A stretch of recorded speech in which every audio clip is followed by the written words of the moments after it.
Welcome to the Boston's Big Four podcast. Cast. New news about music and sports every week, sometimes. All right, we're back. Brand new episode, and this one's been a long time coming. We've been wanting to get Dart Adams on this podcast, I think, for a couple years now, but we wanted to make sure the timing was right. We wanted to make sure we were ready. And I think the timing couldn't be better because I would say the last couple years, your name is everywhere, it seems like. Boston Globe, GBH, Celtics documentary, Red Sox documentary. And you've been putting in work, obviously, long before that, doing your research, just shedding light on Boston. And it seems like, I would say in the last couple of years, people are really starting to finally respect and appreciate your voice when it comes to anything Boston related. Does it feel that way to you at all? Yeah. It's funny because at one point I was just ranting on Twitter all the time. Yeah. I was either ranting on Twitter or was writing something on one of my blogs, Poisonous Paragraphs, Bastard Swordsman, what have you, or I'd be writing a piece for like some other outlet, this online outlet. And eventually, like, you keep punching the wall, and eventually at some point the wall starts breaking, the wall starts giving. And that's pretty much what I was doing. And I was just doing the work anyway. Then God gave us the gift of Instagram. Right. And I would just do these posts on Instagram, and I would gain a following, and people would like, oh, I know you from Instagram, or I know you from Twitter. And then that became a thing where it was like, eventually you start getting more and more followers, and then people start talking inside Boston to the point where if you work at the Boston Globe, or you work at Boston Magazine, or work at the Herald, or you work at WBUR or GBH, people will start saying, hey, you know this guy? You heard this thing he wrote? You see this thing he wrote? I heard him. And then I started doing speaking engagements. I started being invited to places like, I was invited to a friend to do a speaking engagement for a hip hop class at Northeastern University. What was the timeline here from like when you first started feeling the wall break and then you're doing speaking engagements? Like how long of that? So the first speaking engagement really happened around like 2010 after I came, like, before I was like the Kaiser Sose of Boston. Okay. I was writing online on these different message boards in like the Boston hip hop community. And then I started Poisonous Paragraphs first in 2007. That ran from 2007 to 2010. Then I started Bastard Swordsman in 2010. It ran from 2010 probably to like 2013, 14. And that was on Tumblr. Great idea. That was a fantastic idea, writing on Tumblr. And Shout out to Tumblr. Yeah, that's it. People yearn for Tumblr. Yeah. So the thing was that I was invited by a friend, FWMJ. Does a lot of graphic design, had a site called Rappers I Know, and then later he gave me Producers I Know. But what happened was he invited me to a blogger conference in April 2010 in DC, and it was live streamed. And it was the first time people saw my face because I had just a picture of Luke Cage on my blog, Okay. Poisonous Paragraphs, and people would find me in like Newberry Comics and be like, "You Dart Adams?" I was like, "Yeah." I was like, "All right, I'm not gonna tell anybody," and it would be hilarious. I'd just be like in the vinyl section or something. I'm like, how the hell did that happen? But eventually, I came out there, did this thing I was seen on camera, and then people were like, "Well, if you were on camera there, you need to come back here." And at the time in Boston in 2010, this is the era of 12 for 12. This is the era of everybody's at Laced, everybody's at Bodega, everybody's at AWOL, everybody's at the 47 store, So there were all the pop-ups that were happening along Newberry Street and Boylston Street. Like Green Street Vault kept having like a new thing. And I was at all of those, and I met everybody. So I'm there for like Avenue, A-Ledge, Natural, now Nats in California, Mr. Nat Anglin, so I was around for all that, and eventually I just became somebody that people got used to seeing. This is the time when like Hefe Replay is on the come up, and Cousin Stiz and Michael Christmas. Oh yeah, and that was a fun time. The OG Swagger Dick days. Now he just goes by Marquise. Yep. I had a talk with him not too long ago. What's up? And this is when I was going back and forth with like their manager, who was at BU at the time, had like the BU hip hop the BU hip hop thing. Tim LaRue. Tim right? LaRue, yeah. Yep. Me and Tim LaRue used to go back and forth. Like me and Tim LaRue used to argue on Twitter. Okay. And everybody was just like, and one day what happened was WTBU was the radio station. They had a show called The College Blueprint. And you can find all this stuff, you Google it. And they were like, hey, rather than argue on Twitter, won't we just have a big thing where everybody comes and talks about all this on The College Blueprint, talks about the state of Boston and Massachusetts hip hop. Oh, so that's how that started. That's how that started. Okay. So That was when I first learned about you. I went to okay. that. Yeah. All right, yeah. So that was an epic thing that happened. Then I kept coming back. Then it became a recurring thing because WTBU, there was a fire at BU, I think, and they couldn't do it there. So they moved it over to Tufts, where you had Live Free or Die Radio with Uncle Sam. Yep. So we started doing it there every year. And if you go on YouTube, you're going to find a younger me. Can you imagine that that's a thing? With Pretty young me, now, yeah. you know, me and all these other folks, you know, talking about the different issues and things, how everything's changed. And so that was the first spread out of like, okay, I knew things were moving in the music space there. Right. Now, in terms of like talking about Boston, who can be a Bostonian on screen, like the Boston in terms of like social politics and like Park the Cod, Harvard Yard, Boston on film and television. Yeah. That was a different animal. So that didn't start moving, I say, until about 2018, 19. Okay. I say it really started moving around 2018, 2019, right when Twitter was deteriorating and turning into like a shell of its former self. There was a time you could actually have discourse on Twitter. Can you believe it? That's I never those had days Twitter. Is that all right? Am I out of the loop? I mean, it's too late now. It's too late now. yeah. I won't get it. It's now. like talking about going to Narnia. Yeah. At this Okay. point. What's the next Narnia?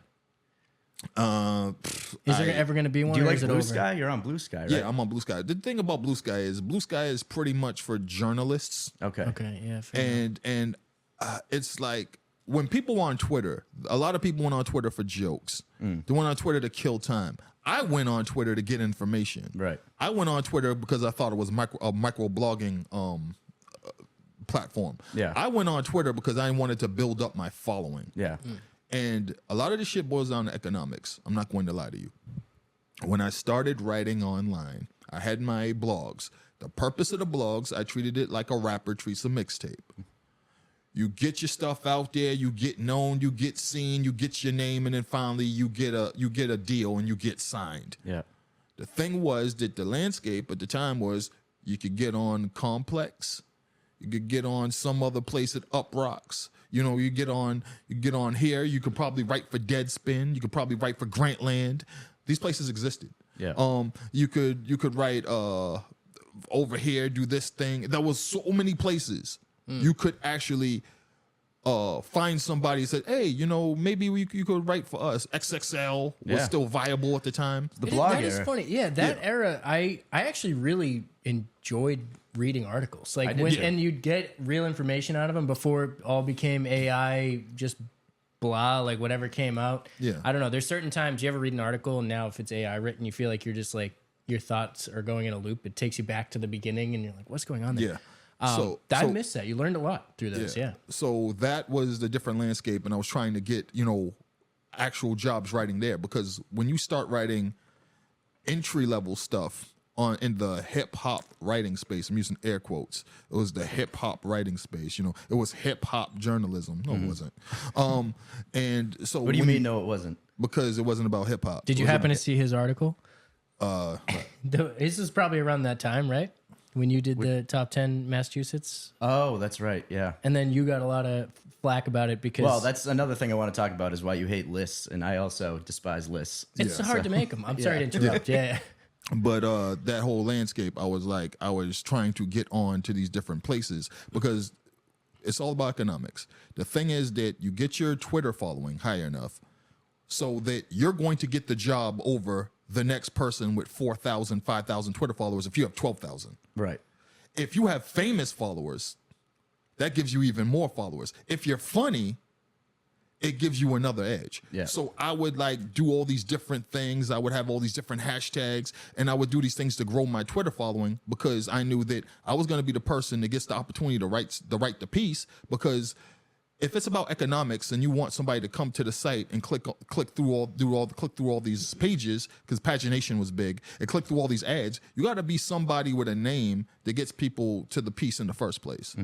So I built up my following through Twitter, doing all these different things. And when I did, I meant that, all right, I had to learn the landscape, the lay of the land. The lay of the land was people love lists. People love anniversary content. Yeah. You're broke. And this is the scale. You get paid $75, $100, $125, $150. That's the scale for starting. I skipped 75 because I came in off of Poisonous Paragraphs. And then I had Bastard Swordsman, and I had another space called Bloggers, what was it? Blogger House. Yeah. With 2 other bloggers, and we had like this big major site called Blogger House. And so I skipped the 75, the 100, I jumped to 125. I went up to 150. So this is my rate. My rate is 150. Per article, per piece? Article, Okay, per piece. yeah. Now, what you have to understand is that we're working in a net 30 space. And if you write from multiple sites, you have to fax in all the stuff you did for the month, right? And then you got to wait to be paid that. By the time you got paid that, the money's gone. Okay. Because you know how bills work, right? Bills work for the previous month, Yeah. right? I got you on the treadmill. Yeah. So you're already broke. So what I had to do, and this is leading into something else we talked about before we started the podcast, I said, all right, how can I guarantee I'm going to get work? Because the worst thing is pitching. Because pitching means they can say no. So you need to, so if you're somebody like me who needs this money and I'm older than the people that I'm writing with, and I have a distinct advantage of my memory and my name and my following, and I have famous followers. So, all right, I know they're always going to go for lists. Yep. I know they're always going to go for anniversary content. So I need to maximize this. So what I did was I said, I only work in 0s and 5s. That's one thing too. Okay. The anniversary content space works every day. So they're going to Oh, they'll celebrate. say 12 years ago somebody dropped an album. Yeah. Yep. 11 years ago, 10 years ago, 9 years ago, 7 years ago, yesterday. Like that's how the anniversary content space works. Okay. So every date, they're going to bring up the same anniversary, even if the date's wrong, Yep. right? But they rely on that because that's how they get their eyes. That's how they get their engagement. When people correct them, right? And then you get some comments correcting. Isn't that sometimes You deliberately correct them. wrong? I correct them, but the thing is that they won't change it because that's how they get their engagement. That's what I mean, yeah. Yeah, so that's a whole loop. Yeah. It's We're a vicious familiar cycle. with that game, Yeah. unfortunately. Yeah. I've seen that a lot. It's a do it all vicious the time. cycle. Yeah. So what I would do was I would say, all right, it is, let's say it's 2009, right? So I go back and I say 1979, 1984, 1989, 1994, 1999, 2004. And then I say, all right, so this is April. Give me all the anniversaries for everything that happened all these months. Film, television, documentary, album, single, event. And I would do that. And I would have a whole list and I would pitch it to 3 different places. It would be like Hip Hop Wired, the Urban Daily. I try to pitch the OK Player. I try to pitch to like whomever, the Boombox. Like this place doesn't exist anymore. But these are places that would pay me my 125 or 150. And and so that means that I am working. I'm writing 1,500 words, 1,500 words, 1,500 words, 2,000 words, 1,500 words, 1,500 words, 1,500 words, nonstop. Yeah. So I'm cranking out all these pieces, all these anniversary pieces, all these thing pieces, all these, and I got so good at it that I stopped calling them anniversary pieces. I start calling them retrospectives. And the thing is that I created this entire space without realizing it that allowed for other people to come in and bite me and bite the way I did things. However, they couldn't because they weren't outside when these things dropped. Right. I'm writing in a space where people are like 5, 10, 12, 15 years younger than me. Right. I was outside in 1981, 82, holding these singles, holding this vinyl. Yeah. Taping it off the radio, off like Boston College Radio, WRBB, WMBR, WERS. Like I was a kid, holding these singles. Like I was seeing people staple the flyers, and you could never tell what anybody looked like. The mimeograph pictures were terrible. I didn't know what Dougie Fresh looked like when on his poster. Even like if I went to the show, I'd be like, "That's the same guy." I'm like, no. So I had this advantage. So when I started doing that, I created this space and I got kind of pigeonholed into that. But I was so good at it that it made other people think, hey, I can do that too. And they did it poorly, and I would go at them on Twitter. How did so many people get dates wrong all the time? Well, because Wikipedia had the dates wrong from the start. Okay, yeah. Now, the problem is that the ways to fact check or verify or vet these dates, it didn't exist yet. Yeah. It didn't exist yet. And the thing is that the reason why nobody was going through it is because, one, nobody knew how to do that research. Nobody cared to. Yeah. So they were very cool. They were cool with going and saying, okay, MC Light's first album, Light as a Rock, was released September 13th, 1988. It wasn't. Yeah. No, it wasn't. So this is where my memory comes in. I remember when Light as a Rock came out, my big brother Dave and I went to Skippy White's at 410 Mass Ave. You were how old at this time? I'm 12 going on 13. Okay. And we go in. I was a student at Boston Latin School. We go in there, and there was a dude that used to work in there. He always had sunglasses on, had a huge afro, and it was 1988. We like, bro, you know what? Anyways, so my brother would be like, yo, give me the MC Light tape. Take the MC Light tape down. He bought it, and I'm like, bro, that was like May, because it was the end of the school year. And when I went to summer school in '88. At English High, which was directly across the street from Boston Latin School, it's not there anymore. It's owned by Harvard. Simmons, right? Oh, really? It's owned by Harvard. Oh, And- that side of the yeah, I that see. side. Yeah. And how that happened is a hilarious thing. I was around for that too. And I remember there, and people would pull up in cars bumping the MC Light album, and I was like, so I know for a fact it was already out by September. Yeah. And I would be like, yo, that's wrong. Now, if you are writing and you rely on this money and you know some of these release dates are wrong, you can say, hey, yo, this release date's wrong. This release date's wrong. I know this album came out later. I know this album came out sooner.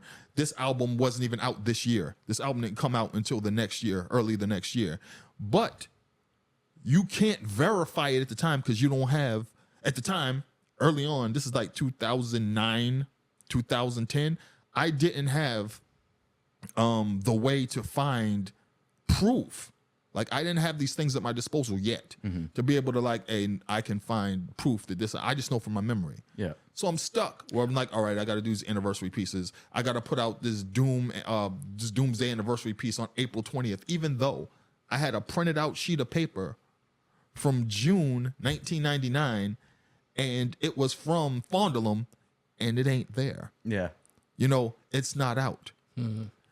And I remember showing it to my boy. I was like, hey, I got this. Because I lived with my sister in Jamaica Plain for a hot minute before I moved to where I live now. And back in the days of the internet, you had dial-up internet, right? So you would get online, you would find the site you want, you'd print it before you got disconnected, and then you had it in your hand, and then you got offline. So you weren't missing any phone calls. Oh, yeah. So Nightmare. Yeah, that was 1999, 1998. Okay. Like, if you're looking for vinyl, looking for records, you're looking for something, you would go online, pull up the website, go to the printer, hurry up. Because if you got disconnected, that shit was going to stop at half. Yeah. And you'd be screwed. So it's like you got it printed out, and then he's like, all right, I'm off. And it was like, all right, you get phone calls again. Like, that's how it was. But were there not logs like at the library? I mean, this would, of course, require you physically going there and like digging out the records, but I imagine there would have to be like documented. I mean, am I crazy? Billboard's been around a long time, right? So they would have been like catching all that stuff. So here's the thing. In order to do that, you would have to care, right? Okay. Like you would, this is quite literally, you would have to care enough to go to a library and say, Do you guys have back issues of Billboard? Do you have back issues of Cashbox? They better too. Double check them. Actually, go. Do you have back issues of CMJ New Music Report? And you'd be like, yeah, all right. So I'm going to go find, or they would have them on microfiche, or they would have them on another thing. Fine, I'm going to go through all of these. And here's the other part. You have to know what you're looking for.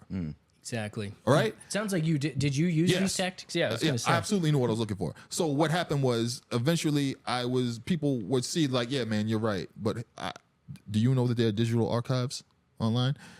I was like, nah. I was like, yo, I'll send you. Like, there's this whole digital archive for Billboard. There's another one for Cashbox. And there's like partial ones for like black radio exclusive. I'm like, what? He's like, yeah. He's like, here's another one for CMJ New Music Report. I'm like, oh, cool. So what I find out is that, and here's the thing, this is mind-numbingly boring work for most people, all right? This is labor-intensive work, all right? It's a drone. It is laborious. Most people are bored out of their skulls doing this. Me, this is my everyday thing. This is what I do when I'm not doing anything else. Yeah. When I don't have an assignment, I'll just go to 1986 and just look up shit.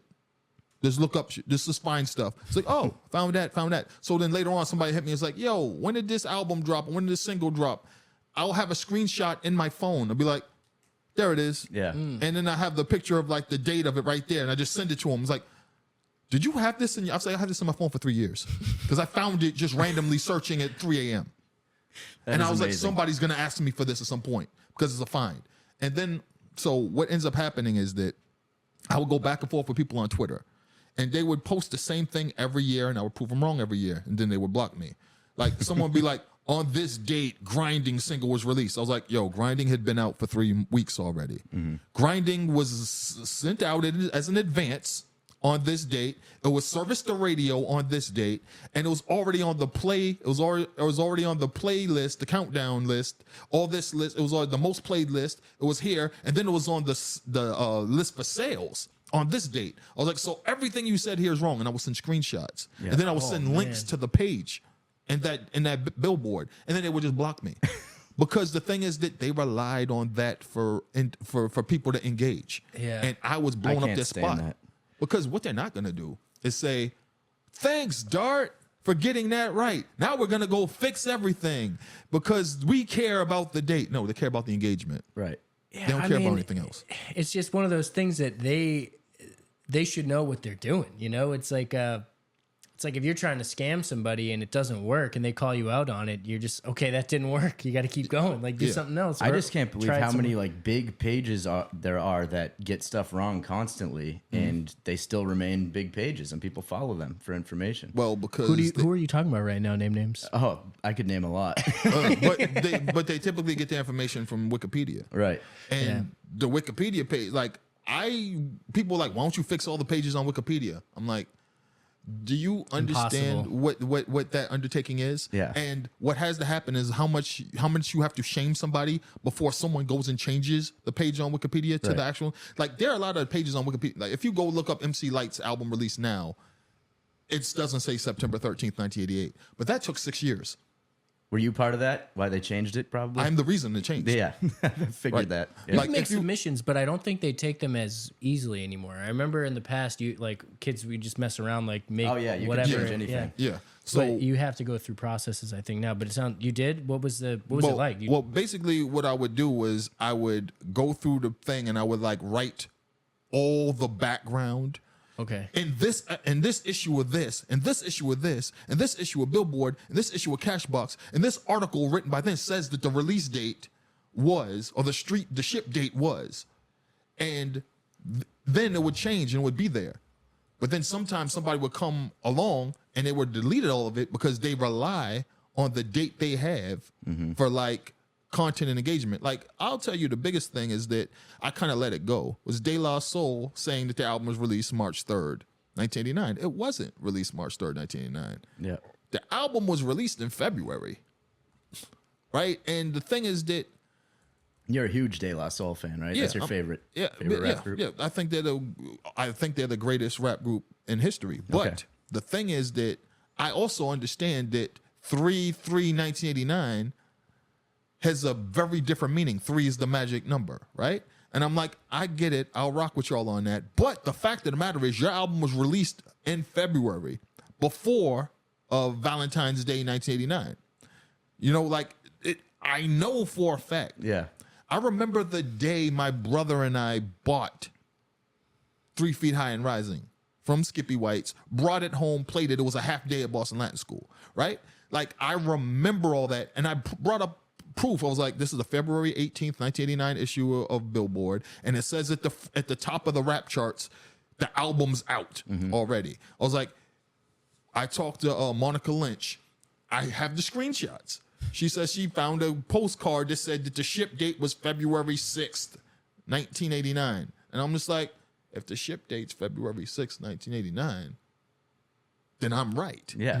Right? And then it's funny because she went on Questlove Supreme, and Quest said to her, yeah, Dart Adams, he gets so pissed off when people say the album was released on March 3rd, 1989, and he says it was released on March 6th, 1989. He's like, I wonder where he got that information from. So then I texted Amir, Questlove, and I'm like, here's the screenshots. I got the information from her. Name drop. You texted Questlove. Okay. Yeah. Wow. I was like, I got the information from her, and I sent the screenshots. Wow. Because I was having a conversation with her, Dante Ross, and Prime Minister Pete Nice. Okay. I met Prime Minister Pete Nice and Dante Ross through the funniest way. So everybody knows me for knowing hip hop facts and and dates and history and all that stuff, because back in the days I used to be on a message board called All Hip Hop, and there was a thread called School Me on Some Hip Hop. After about 2 months, I took it over, and basically everybody was asking me questions, and I would say all these things, and then I was like, well, according to this, but it turned out that I was like, yo, I don't know if these things are true. I was like, and then eventually somebody was like, yo, Dante Ross wants to talk to you. I'm like, okay. I was like, yo, Dante Ross is one of my heroes. One of the like A&Rs of rap. My favorite rap albums, I would open up the liner notes and I would see his name. Okay. Right? And I was just like, Dante Ross wants to talk to me. And he was like, yo, where are you getting this information from? I'm like, well, there was this interview with MC Search. There was this interview with MC Search. MC Search said this on camera, and he just like, oh, that explains everything. So Search likes to what's the word I'm looking for? He likes to exaggerate. I'll put it nicely. He was like, so the first thing you said, actually what happened was. So this is how I first interact with him. And then he's like, well, if you want to know the rest of the story, Pete Nice knows. Now, Pete also owned, there was a bar named after the guy who, Nuff said, McGreevy's. McGreevy's, yep. McGreevy's used to be on Boston Street. Yep. And he was part owner of McGreevy's. And also he was this big baseball guy. He had a whole lot of memorabilia. So we had that in common too, because I'm a baseball historian. Baseball is one of the nerdiest pursuits in the history of history. There's math, there's dates, there's weird shaping baseball fields, there's the dead ball era. There's a lot. There's right? weird shaped bats. There's like weird, crazy people with crazy names, Yeah. So like there's so much about baseball. And then there's a time when like black folks couldn't play, they pretended it was something else. It was nuts. There's so much with baseball. And Anyway. also balls hitting seats that maybe they couldn't have hit. The Ted Williams seat. That's a hilarious story too, man. Because Big Papi says that he used to always go out to batting practice and he would try to hit that damn seat. He said he tried with a metal bat once and he's still like, couldn't hit it. Ball couldn't come close. So yeah, that's hilarious. Yeah, we don't believe it. We just get a bunch of fans and see if we can get any amount of wind to blow that ball. So and the story with the hat is the best one. Yeah, it goes The- through the- the hat. through the Through the hat. hat, Kidding yeah. me? Oh, come on, dog. Come on, dog. Like I love Negro League stories, but that one takes the cake from a lot of the Negro League stories I've heard. The best thing about a lot of those stories is there's no way to prove if they were true or not. See, that's so the it's thing. like There's everyone just debates. There's no way to verify. Yeah. There's no way to verify it. But like on top of like the stuff that I was doing, I'm going back and forth with them, and they're like, "Nah, this actually happened. This actually happened. This actually happened." And then Pete Nice was like, "Yo, I love what you do because you tell people release dates and stuff is wrong and all this other stuff." He's like, "Because a lot of these people don't know, they don't remember, and they go by Wikipedia." And Pete's different because Pete actually kept all the information, he kept all the documents. Yeah. Their studio visits. He kept the sheets for everything they did at the studio, the pay sheets, the stuff when they went on tour. That's so interesting. Yeah, when they went on tour, he kept all the receipts for everything. How much money they were spending on car service, how much money they spent on at the different dates that they went to the hotel. Like he kept like the flyers from the tours. He has all of that. Wow. So like when I tell people things like, when you look on Wikipedia, it will probably say like Third Base's album was released November 14th, 1989 or 1990, what have you. And I'm like, look, I have proof that the album was originally intended to be released October 30th, but October 31st was a big release date. So they decided instead, 89. They decided instead to push it back a couple weeks. And the thing about, this is the thing that kills me the most. You have to understand. There's this myth that rap albums or albums were always released on Tuesdays. I remember a time when albums were released on Tuesdays. I feel like when we were in like high school, every Tuesday albums would come out. Yeah, and so that did happen, but it happened way later. Okay. In the 80s, it was the Wild West. Labels released their albums whenever they felt like it. Monday, Tuesday, Wednesday, Thursday, Friday, Saturday, love. They didn't care. And the proof is that when you go to old billboards and you look at like, they have the first billboard of the month. They have new albums dropping from major artists this month. And what it is it's a sheet of all the albums that are dropping that month, right? From artists that have gone gold, at least gold. And you look at the dates and it's 1, 1, 2, 3, 3, 4, 5, 5, 6, 6, 7, 8, 8, 9, 9, 10, 13, 13, 14, 15, 16, 17, 17, 17, 18, 19, 19, 20, 21, 22. And I'm just like, okay, so there was no Tuesday. That's a myth. Pretty spread out. Yeah. It's spread out. It's a myth. But now what happened, and this is going to blow a lot of people's minds. When did we get to a point where people were like, we need to start releasing these albums on the same day? What happened was, is there a philosophy? I guess you're about to tell us. Everything boils down to economics. Mm-hmm. Everything always boils down to economics. If it's about money, that will bring everybody in line. So what happened was, after the 1987 holiday season, the Nintendo Entertainment System started selling a gang of consoles and games. So that meant that you had Babbage's, you had, Electronic Boutique, Child World, Toys R Us, Sears, all these places selling a gang of Nintendo games, right? But also what's happening at the time was they had reduced the price of VHS. They had special interest VHSs. So you have VHSs for kids, VHSs for music, VHSs for rentals, sale copies. Because the video store boom had happened. Yeah. So they were like, all right. So, and then the other thing was just tapes, CDs. CDs were luxury items in the late 80s, 87, 88, 89, still the long box era. So what they realized was, well, if we're going to ship all these damn Nintendo games and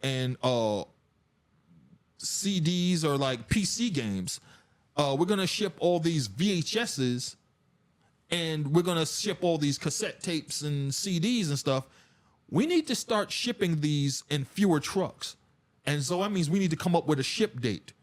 So we need to come up with a ship date for Monday, and Tuesday will be the day that they get shelved. But here's the thing: most people hit the mall or go shopping on the weekend, right? Friday, Saturday, Sunday. So even if it's there on a Tuesday, the big sales happen on Friday, Saturday, Sunday. Yeah. So what happened was, they would ship stuff on Monday. It'd be on the shelves on Tuesday. And that's why things started dropping on Tuesday. Now, it got compounded when we switched over in 1991 to SoundScan. because what SoundScan does is it counts the amount scanned at point of sale. Okay. So you want to release everything on a Tuesday Yeah. because it's important for Billboard, Cashbox, and whoever tracks sales to get all the sales numbers right so you can announce who's number one in the next Billboard. And you need to have 10 days of sales in order to even show up in Billboard. So the early 90s is when now it's important to talk about the release date. Because if you go back to other old like Billboards and Cashboxes, they don't even print the date the album drops. That shit didn't come until the 90s. Album dropping November 17th. Okay. The album was out when you went to the store and saw it. Yeah. You know what I'm saying? Interesting. Do you think that it's more powerful for an artist to sell more at release, or to sell like have a bigger surge of sales at release, or to have a more consistent amount over a longer time that might end up being larger? See, that's a good question, because in the 80s, we had these things called long burns, and people didn't care when the album dropped. All that matters is people were still buying it. Like in the 80s, you would have like Keith Sweat drop an album. That shit didn't sell when it first came out. But by word of mouth and radio play, and, you know, the singles start going, people start buying the album. They start buying the album more and more. And they start buying the album more and more. And then when you look at the, like, Billboard charts and stuff like that, like, yo, this album was selling for 18 straight months. That's what happened with Paula Abdul. Paula Abdul's album first came out. It sold okay because she was only being played on black radio. But then she got getting top 40 radio and pop radio. And then, you know, Straight Up blows up. And then, like, Opposite Attract blows up. And then you have the Arsenio Hall show. So you get the Arsenio Hall show bump.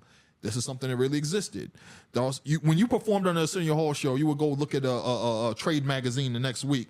Get out of here. Yep. So, like, these are all things that if you were not alive and outside, you don't know that. No. You don't know to look for it. And me in research, I was one of those people that, like, I know that this happened because this is when they performed live on Solid Gold and Soul Train the same week. SOS band The Finest.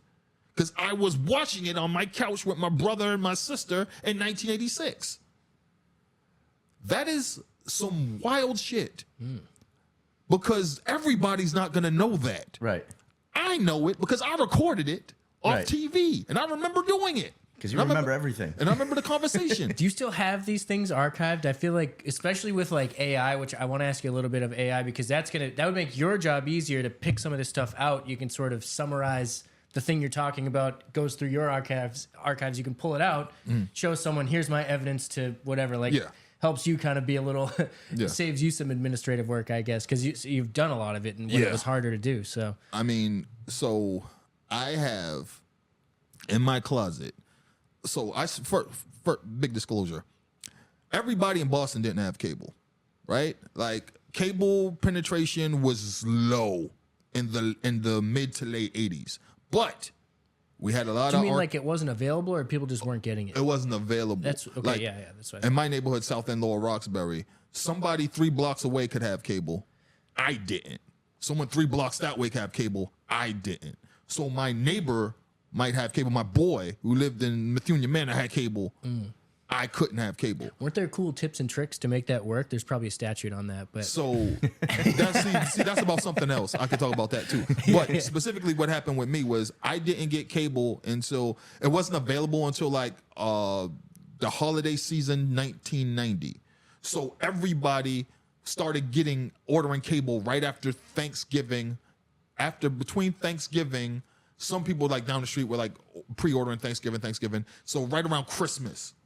So my mom was like, yo, we're getting cable. And she said that, she told us that like at Christmas. Like, it's a Christmas gift. I'm like, oh, word, we finally getting cable. Now, what's wild is that there were so many people getting cable installed that our cable didn't get installed until the day before New Year's.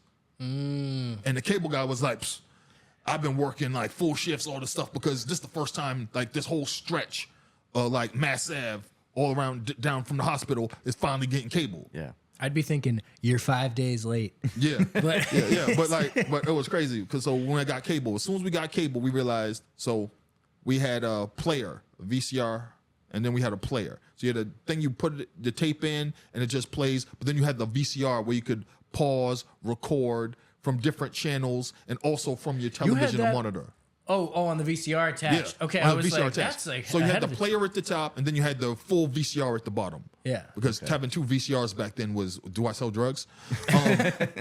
So what we did was, so at the time the local chain was Videosmith. So it was important to have a Videosmith card. Now, I'm from a big family. My mom works. My big brother is 6 years older than me and has a job. My big sister's 9 years older than me and has a job. We all live in the same household. So in order to get a Videosmith card, in order to have something, you need to have you need to have like what do you call it?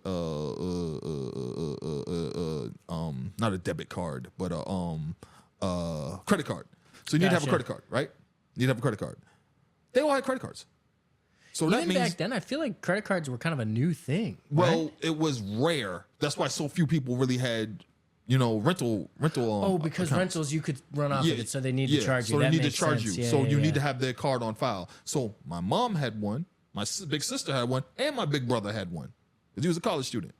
And I'm like, so that means that we could have 3 accounts. Now, when you have an account and you have a family account, you can rent between 3 and 5 at a time. Okay. So that meant that my brother and I both had cards. We could rent 3 at a time. My sister could rent 5 at a time. My mom could rent 5 at a time, but my mom would send us to rent for her. Okay. My big brother could rent 5 videos at a time. Yeah.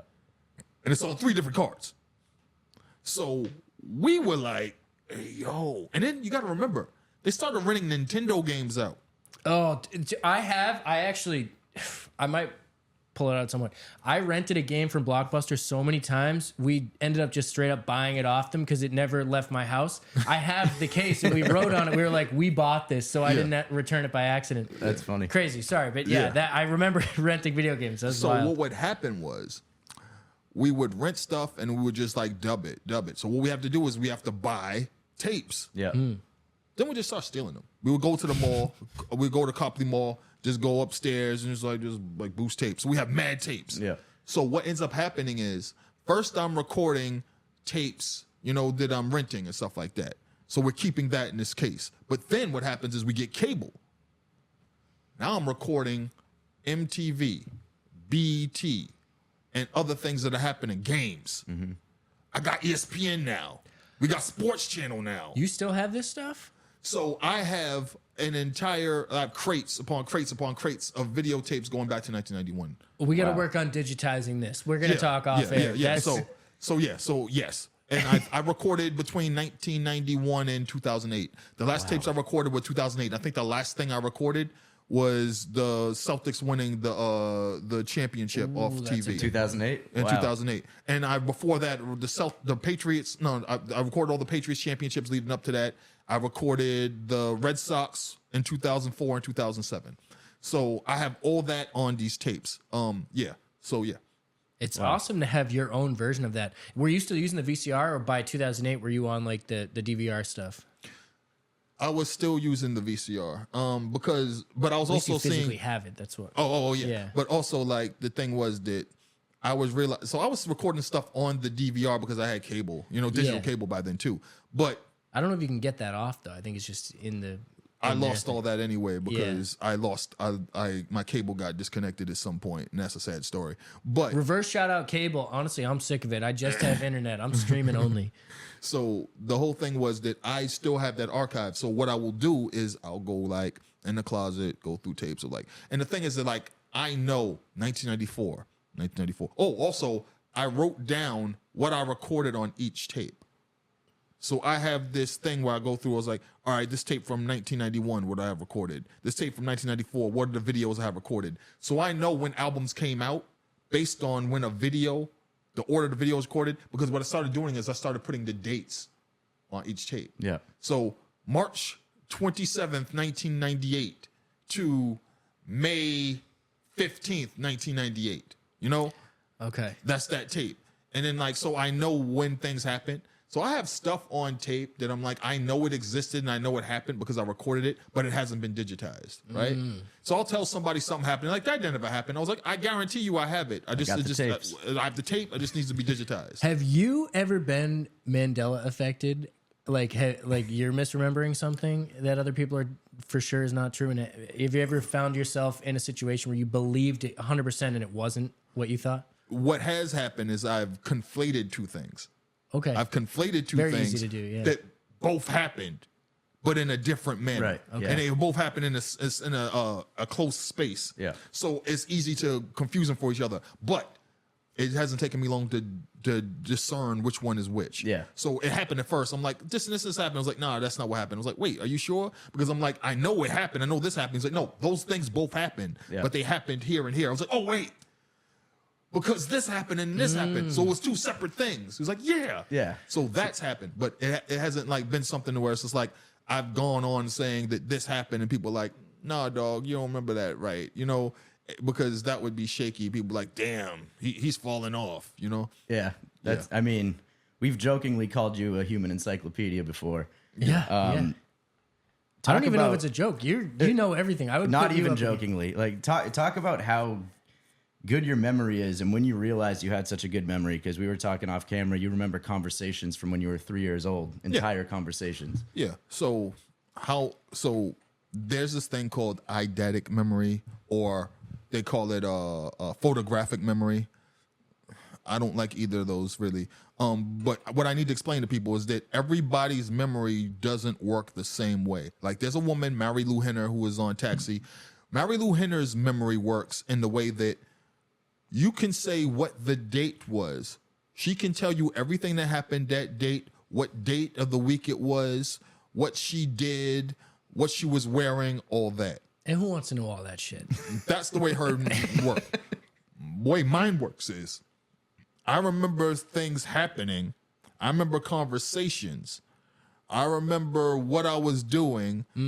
I remember what I saw that morning on TV. Yeah. I remember getting dressed. I remember going to school. I remember hating phonics. I remember complaints having at lunch. I remember talking to somebody at lunch. I remember what I did at gym. Yeah. Like I remember all that shit.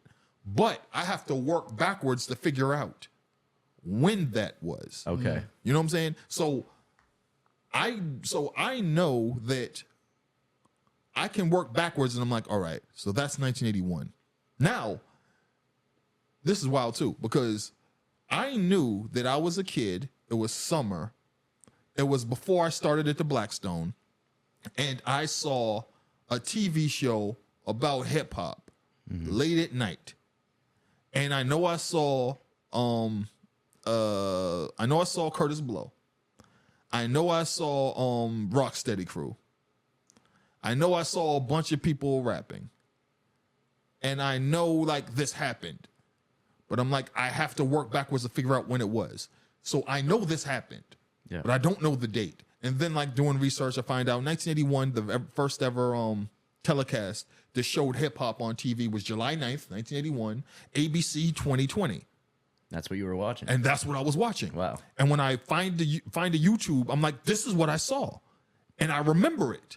Now, I remember everything that happened in it. It was Mean Machine. It was these people. It was this. It was this. It was that. It was me seeing Rocksteady Crew. And I remember that because in September 1981, I go to the Blackstone School, which is in Via Victoria in the South End, Lower Roxbury.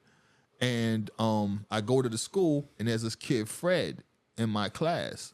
And these people keep harassing them. So finally, he just like starts popping and locking and does all this stuff. It's like, does his 6-step, goes to the floor and does some stuff and then gets up. And they're like, all right, you got it.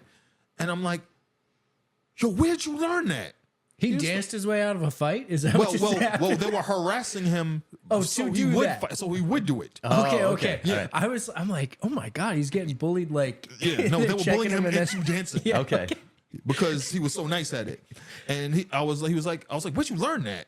He was like, from Lino and this dude and this dude. And I was just like, who the hell is that? And it turns out that that's when I met the Floor Lords.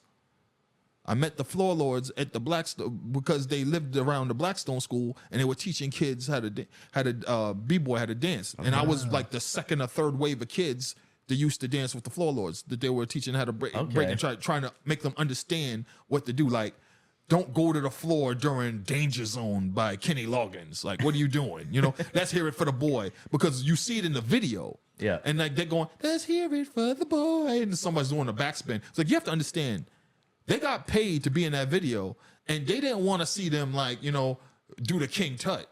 Yeah. Everybody wants to see you do the backspin. Right. So that's why he did it. He was like, but we not going to the floor during let's hear it for the boy. He's like, we know better than that. He's like, you getting paid? You on TV?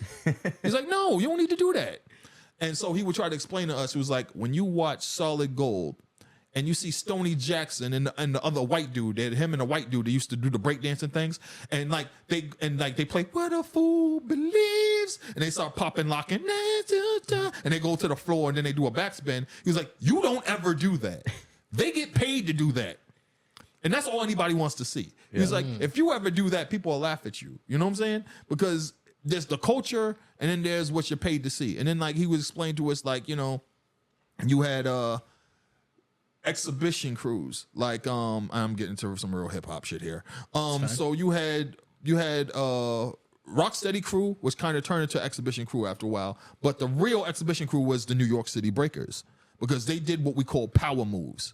We're gonna do the flips. We're going to do the back flips. We're going to do the spins. We're going to do the head spin. We're going to go straight into the we're going to go straight into the windmill with no real lead up, because that's what you want to see. Mm-hmm. You work into the windmill. The windmill is supposed to accentuate a part of the song. You don't just do the windmill out of nowhere. You know, you just don't go into the backspin out of nowhere. Right. The backspin comes at a point in the song. You know? Yeah.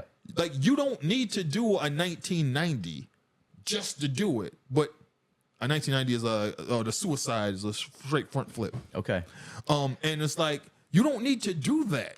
But when these people come to see breaking, they don't have an idea of what the culture is. Right. All they want to do is see the move. They want to see the move that makes them scream. And you're only going to be on stage for this 3 minutes, because you're on for this 3 minutes. So y'all 5 dudes got to come in here, do something crazy, and then do the pose, and then you get interviewed at the end, you know? Yeah. So, like, these are the things I was having explained to me. I remember all this. So the way my memory works is I have to go backwards. My memory does not work in that, oh, I absolutely know the date this happened. No, I know that. So it works. Okay, so perfect example. I was writing this piece, and there was this dude in the blogger space, and he was like, he wrote this piece. It was greatest summer rap albums of all time, and one of them was LL Cool J Bad, and he said it came out in July, and I was like, that album didn't come out in July. That album was out while school was still going on.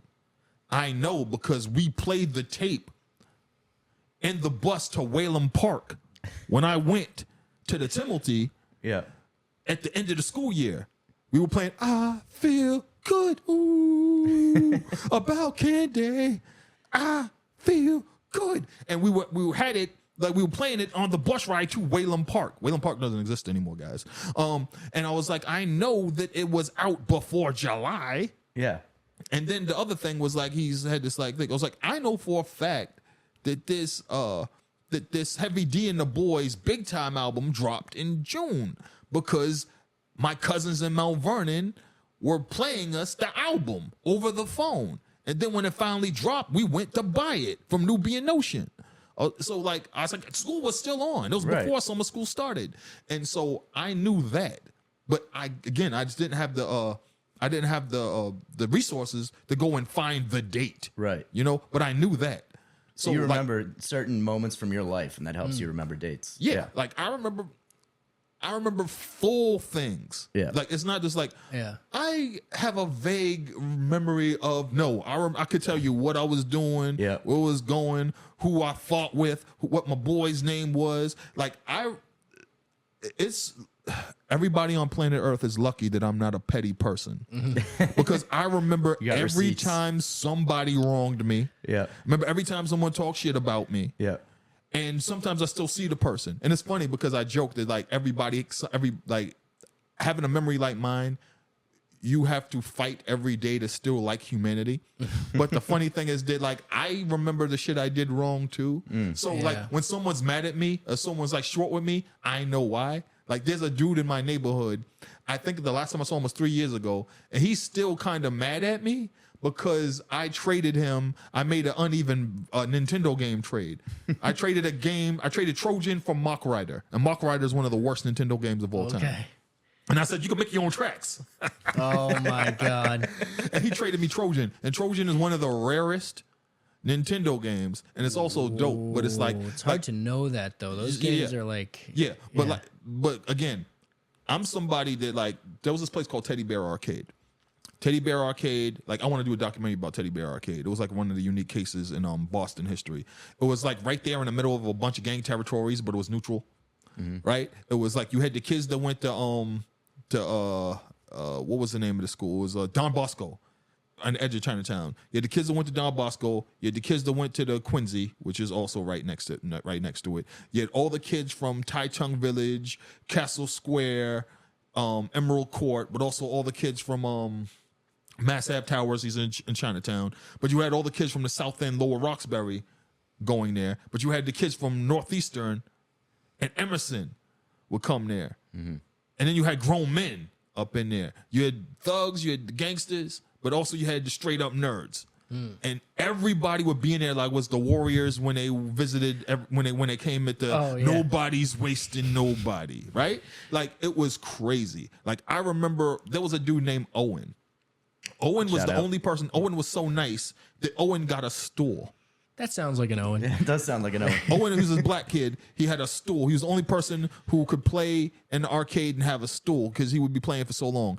There was this game, Taito Wrestling, and he was on like his 149th match in a row.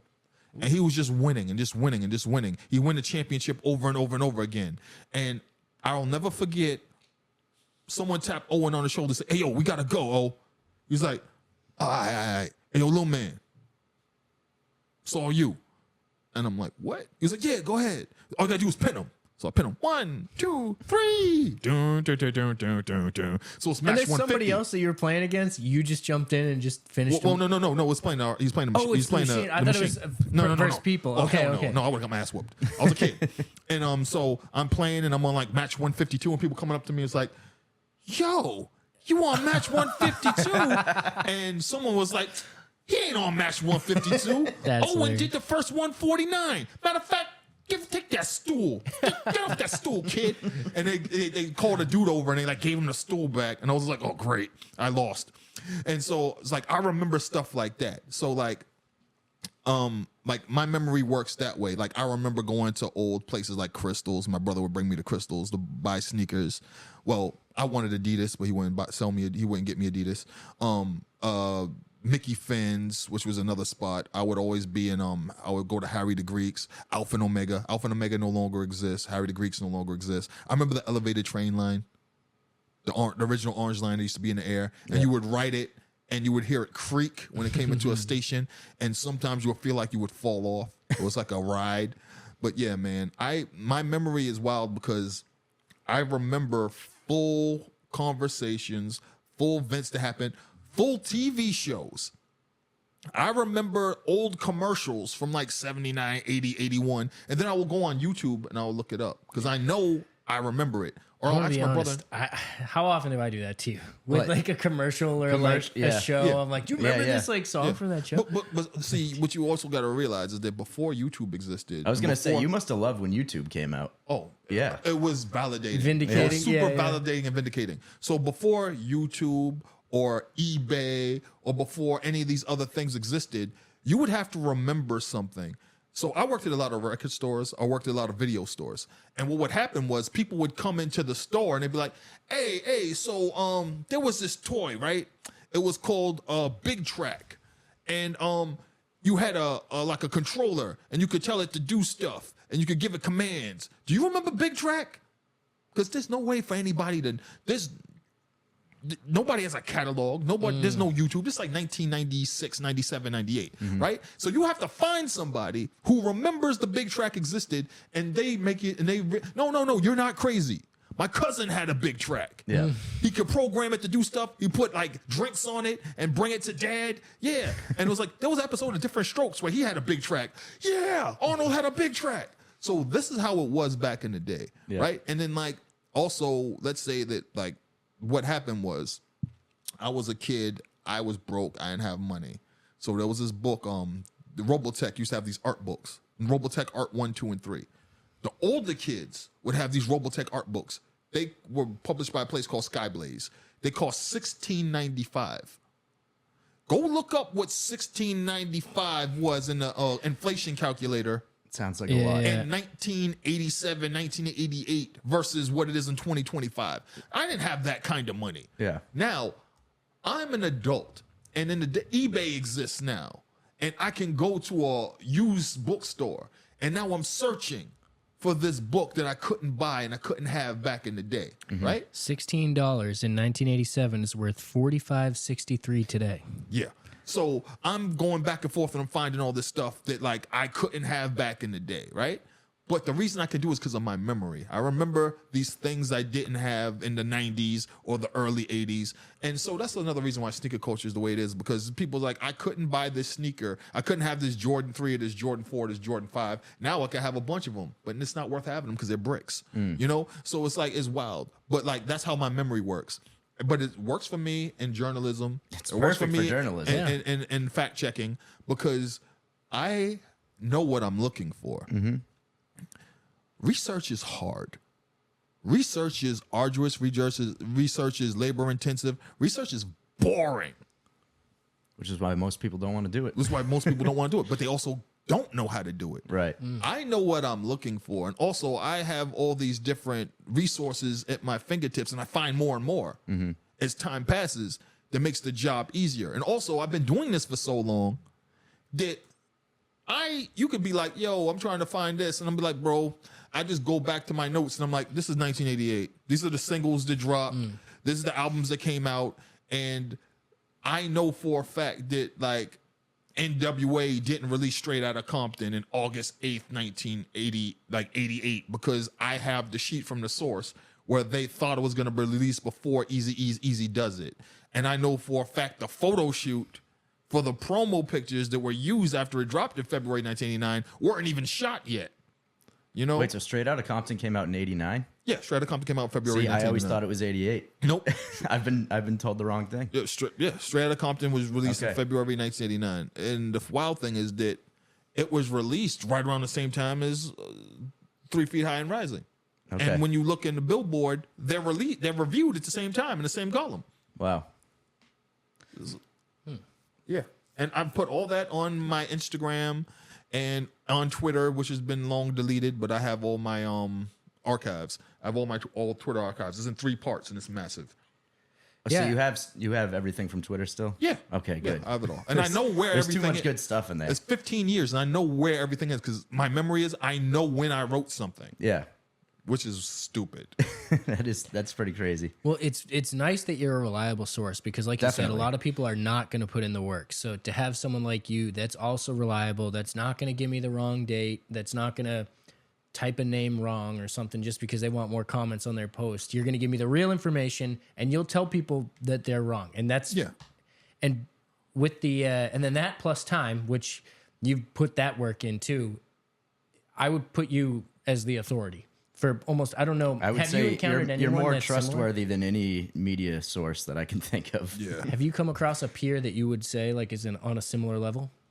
So the beauty of being my age is that I know for a fact that I don't know everything because I was outside for a lot, but there were people that were outside before I was. Media So, trained, yeah, PR answer. But it's true. It's also true because like one of the people that like Brian Coleman is somebody that like I look up to because I could say something about blah blah blah blah blah. Brian was like, yeah, I was there. I'll just look at this man like, wait. So I'm talking about, yeah, so the Rathskeller was this. He was like, I was at that show. I was like, wait, what? He's like, yeah, I was there.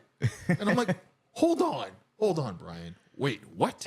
Or like, I'll be talking to somebody, I'll talk about something, and then someone be like, yeah, man, I was at that show, or I remember seeing the Pixies in there. Or I'll tell somebody that there was a venue here, you know, and Boom's like, yeah, I used to go to there. Or there was a studio in the Cyclorama called Boston Recorders, and Gangstar and the Pixies both used to record in there.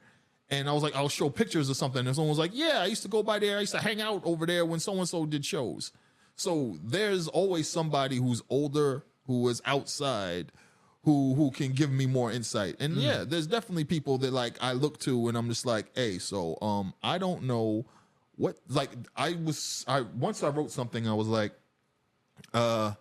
Crush Groove. When Crush Groove came out, X, Y, and Z happened, and this happened. And then Brian hits me and he's like, so after that thing you said about Crush Groove, I went to go look at the dates of when it aired, and he sent me the thing. And it turns out Crush Groove didn't even play in the city. They waited weeks, and then they played it like in the outskirts and art houses. And I'm like, that's wild. Because what I realized was I was talking about Tougher Than Leather. Okay. I was talking about Tougher Than Leather.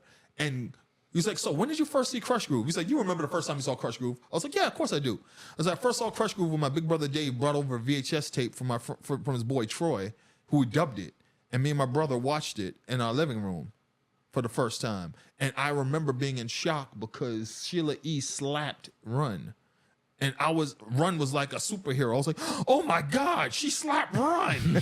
And Run was just holding his cheek like, oh damn. And I was like, oh my God, that happened. And he's looking at me like, wow. Because when you were a kid, rappers were superheroes, because the thing was that a lot of things that people don't understand about like hip hop was with graffiti, you didn't know what these people looked like. We didn't have picture covers a lot of times. So we're picking up 12 inches with just somebody's name on it. And there weren't publications to cover these people until later. So in the early 80s, like when I finally saw the Fat Boys, I was like, yeah, they're fat. That checks out. I saw Curtis Blow early because they like putting Curtis Blow's picture on everything. Curtis Blow was the king of rap, and he had Jerry curls. Yeah, he was the biggest, right? Yeah, Jerry Even curls. if the picture didn't come out great. No, they made sure they had a good picture of Curtis Blow. Okay. The girls like Curtis Blow. Curtis Blow was making love songs and rap ballads way before LL Cool J was. It was him and his dude Spoonie G and Waterbed Kev. He had a song called Waterbed all night long. Go listen to it. It's long. It's a long ass song. Hey girl, hey girl, hey girl. So like, but like Curtis Blow, you can see his picture, but like most rappers, you know what they look like. Jimmy Spicer had like 3 singles. I had no idea what Jimmy Spicer looked like. All I knew is that people bought his singles. So when you get to a certain era, all of a sudden you get a Black Beat, you know, you get Word Up, you get Rap Masters, you know, and these pretty much just had full color glossy posters in them, and they didn't do serious journalism. They didn't ask them any real questions, you know, like, what's your favorite donut, Big Daddy Kane? You know, they're not asking about, so who influenced you to rap the way you do? They don't know. Like, it was like The Source was the first magazine that treated rap like a serious genre of music. Yeah. You know, like the same way that like jazz, you know, when jazz got that treatment, or when rock got that treatment, when Cream and Rolling Stone and what was the Boston rock magazine? I can't remember what it was called, but like there were all these different magazines that like I think journalism really exploded with rock in 1973. Like, and then they had the first like rock journalist like meeting, and I think Big Star played at it. But like before that, there wasn't concentrated journalism to treat it like something serious. And the same thing happened with like video games. It took for somebody to make fucking Nintendo Power in 1988, and then they were like, "This is just a rag made to like, you know, make Nintendo look good. Won't somebody make something talking about, what's going on in the arcade or what someone made other than Nintendo. I think they also sold tips to the games. Like, I think you basically couldn't beat Zelda unless you were buying Nintendo Power and they told you how to beat certain things. Because otherwise, you wouldn't know to burn the fourth bush and go down whatever. Yeah. Like, I feel like that was a tactic for them to just sell magazines. It was propaganda too, because sometimes they'll be like, "You could buy this new Nintendo game and look at how good it looks," and you get it like, "Yo, this shit is trash, bro." Yeah, this game is trash. And I gotta tell you, I'm not gonna pull punches here. The first 3 waves of Nintendo games were trash. Well, Nintendo there are a lot of Frogger type shit, like same kind of side. The black box games, yeah, they were trash. Nintendo Entertainment System was not worth owning until at least summer 1987. At least. Is that when the top loader came out? Well, no, they always had the top loader. But the thing was, there weren't any really good games for it. They made the top loader right away. Because I actually have one. It was great. It had a front door that opened, and then you pushed it in the front. You put the game in, you push it down, then you close the lid, and then you press the button. It goes straight in, and then the lid closes. Oh, no.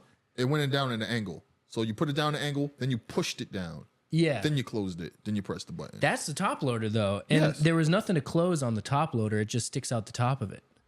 Now, did I catch you on a memory? Let me find this out. No. I had a Nintendo. I had both. I own both, to be honest. Let's see. Now, they modified it later. So they modified it later. That's the one we're talking about? This is the top loader, but there's no door that closes on the top loader once you put the cartridge that's in. that's like the second version of the Nintendo. It's still an NES, though. That's why. It's the second version of the NES. That's after the first wave of it died out and the SNES was coming out and all the other stuff. So they redid it, because here's the issue with that. The issue with the first version is you put it in, you close it down, and then you drop the thing down. That. Yeah, the first one, but it still goes in horizontally. I mean, maybe on a slight angle. Yes, and then you pull it down. Now the thing about that was that people they claimed that there was always dust in the games. Yeah. So people were. Oh, I remember that. It also says not to do that on the cartridge. We did that all the time. Well, here's the thing: if it didn't play, this is what we would do. We would always blow in it. We put it down at the absolute edge, press it, then we do a dance. And then we start it and it would work. And the thing was, I know about the dance too. But the weird thing was that I didn't know everybody did that.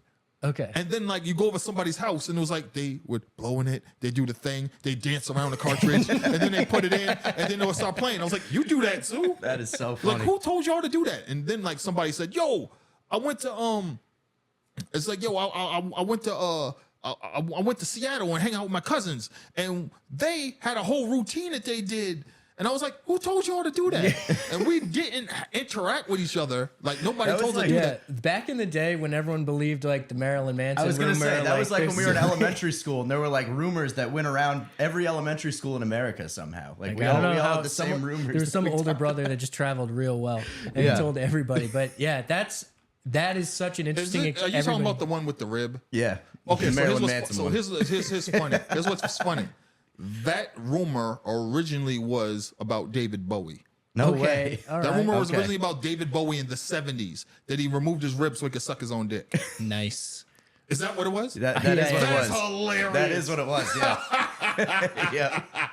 That rumor's old as shit. Yeah. And apparently it revamps every once in a while. So wait a minute. What was the distance between them? Probably 20, 25 years. So we're due for another I'm rib. sure there's probably a new one going around right now. It's probably It'll be on TikTok. Yeah, we'll cut this out and we'll start it after this. That's hilarious. That is funny. So a quick closing to the Nintendo thought. A fun thing that I learned later. I started dissecting my Nintendo a little bit, and the paper gangsters. You can replace the pin connectors because it's not it's actually not dust. They want you to think it's dust because they always the rubbing alcohol thing. It never was. It's the pins spread out because you're pushing something in physically. So after a while, one or two might be a little too far out. So you can sometimes squeeze them back in, or you would just buy. Now they sell. You can buy old one or refurbished ones and replace it. Also, if you had a Game Genie, this is super tangent, but you might remember this. If you had a Game Genie, the models that came out, the original Nintendo could use Game Genie. The same not the top loader, the one that we were just talking about with the door that closes, had an inhibitor chip that would block the Game Genie. Yes, absolutely did. But if you cut like the fourth pin on that chip, you can get a Game Genie to work. Yeah. So I got an NES way late. So this was like 2008 or something, and I get an NES. It has the inhibitor chip, but someone had already sold me a Game Genie, so I'm like, I need to make this work. Do a little research and pulled that pin, and I can use the Game Genie now. That's why I so intimately knew about the NES, and I was willing to challenge you on it. I was like, I know I've taken these things apart. I'm like, I don't think there's, but you are right that there is a slight angle, and then it clicks down. So, but dude, the Nintendo are paper gangsters, man. Like, Nintendo would lie to your face. Nintendo, I think they still lie to our faces. Actually, let's put it this way: the wild thing about Nintendo is that they will not disclose how much certain games sold. And I'm like, it's been 40 years. Why won't you tell me how many goddamn cartridges Legend of Cage sold? Yeah, what does is it the big matter? deal? Yeah. Why would they withhold that? How many games? How many Section Z's did you sell? I'm curious. Do you think ChatGPT knows that? Maybe I No, should they ask. absolutely won't. So because might Nintendo guess. won't disclose it. Now here's what's hilarious. Like I had the first NES, and then we got a Sega Genesis, and then we got SNES later, and then we had a TurboGrafx 16, and then we got a Turbo Duo, which is one of the greatest systems in the history of history. This is The TurboGrafx 16 with the CD player built in. It is legendary. Now the thing is was that the that problem the company TurboGrafx? yeah, It wasn't well, like it was NEC created the TurboGrafx 16, but then Hudson Soft took over. So Okay. and then Hudson Technologies became the company. But here's the problem with it, They right? still make good games, actually. Nintendo blocked all the third-party support. Classic. So- Nintendo was Apple of the '80s, dude. Yeah, pretty That's much sounds like it. crazy. Yeah. Nintendo was evil. Nintendo was sending ninjas to We your say house. it was. Nintendo is still evil. The Switch 2's out. If you get the Switch 2, you sign something just buying the system. If you buy the hardware, Nintendo, it has to be connected to the internet. You can't have a non-internet Oh, yeah, system. Nintendo's and they evil, can though. brick it anytime. If Yeah. they think you can't physically own games either. Yeah, that's the new thing. Your physical game is a key to use the downloaded version. You're doing it all wrong, Nintendo. Everybody, I have stacks and stacks of Nintendo games I could show. Like I'm an old Nintendo guy. I got, like I said, I got into it late, but I collected a ton of it. I even have, I got that little deck of cards thing there is actually like a retro thing. I got libraries of it. Bro. So I just don't understand why Nintendo makes it so hard to play their Nintendo titles. lied about the chip shortage. That's Yeah. the one of the all-time biggest, most egregious lies in the history of history in video game history. They lied about a chip shortage. And it's funny Insane. because there was a company called Tengen that was owned by Atari, and they were like, you sure there's a chip shortage? Like, yo, absolutely, dog, there's a chip shortage. Believe me. Trust me. They're like, wink, wink, wink. So wink. if we could go find chips, Yeah. nah, you can't. And so they went and they found their own chips. And they were like, Nintendo's been lying to us. Yeah. There had been chips, they work fine. So they made their own games that were like illegal, that with different color cartridges. Oh, they were they were black cartridges. The black cartridges. Yes. Okay. The Tengen black cartridges. And they put them out. And Nintendo tried to sue them. And it was just like, dog, we could do what we want. And it was like, no, you can't. And like Nintendo was blocking third-party support to Sega Genesis at first tried, and then they absolutely did it with TurboGrafx 16. So the TurboGrafx 16 kind of died because nobody would give it third-party support. Wow. Are you saying that these were? Oh, I see. So in response to their system not being usable, they made bootleg cartridges for NES as like a Yes. kind of a slap. Yeah, I see. yeah. But the thing was that like they sold them officially, but they just took off the because Nintendo used to have this seal of approval, this seal of quality. Yeah. But it didn't mean anything because they were selling some of the trashiest games. So you would have a third party publisher that made nothing but trash. But they had the seal, and Tengen was like, "Dog, we making heat over here." It's like we're gonna put out these black cartridges and smash. Like they were putting out some of their best games with the black cartridges. I remember we had the black cartridge. I think we had the black cartridge. What was it? Gauntlet, and we had a black cartridge. Rolling Gauntlet, Thunder. like the top down run around the dungeons. Yes. Like Rolling Thunder. We had the black cartridge Rolling Thunder, and we were like, "Yo." Oh, This box RBI is baseball. dope. Yeah. RBI baseball. Miss Pac-Man. Yeah, RBI baseball was just a regular joint. But like It does say that it's Tengen game. It's a Teng. It's under the list of what could be referred to as a Tengen game. Yeah. They did like put them out, but it's like they use their own chips. And the thing about Nintendo what really killed me is that they did this around the holiday season. And they lied about the chip shortage because they were like, so that means we're not going to have a whole lot of Adventure of Link, Legend of Zelda 2s. So what happened was, what that allowed them to do was, really Nintendo games are supposed to cost $49.99. But some publishers were like, yo, we got Link. It's Christmas. Just join $59.99. And then they sold out of all of them. And they were like, hey, yo, Nintendo, do we have to sell them for what? Nah, y'all can do what y'all want. Really? $69.99, $79.99. Some people would get them, and they would be like, a mom and pop store. They'd be like $89.99. Here's the thing: that second Zelda game was trash too, because it was the side scroller and a top down. I didn't like it because I liked the way RPG. I'm an old guy, so the way the RPG played for the Legend of Zelda, I like it. Also, I enjoy like the first Dragon Warrior. Like I'm somebody who likes to grind.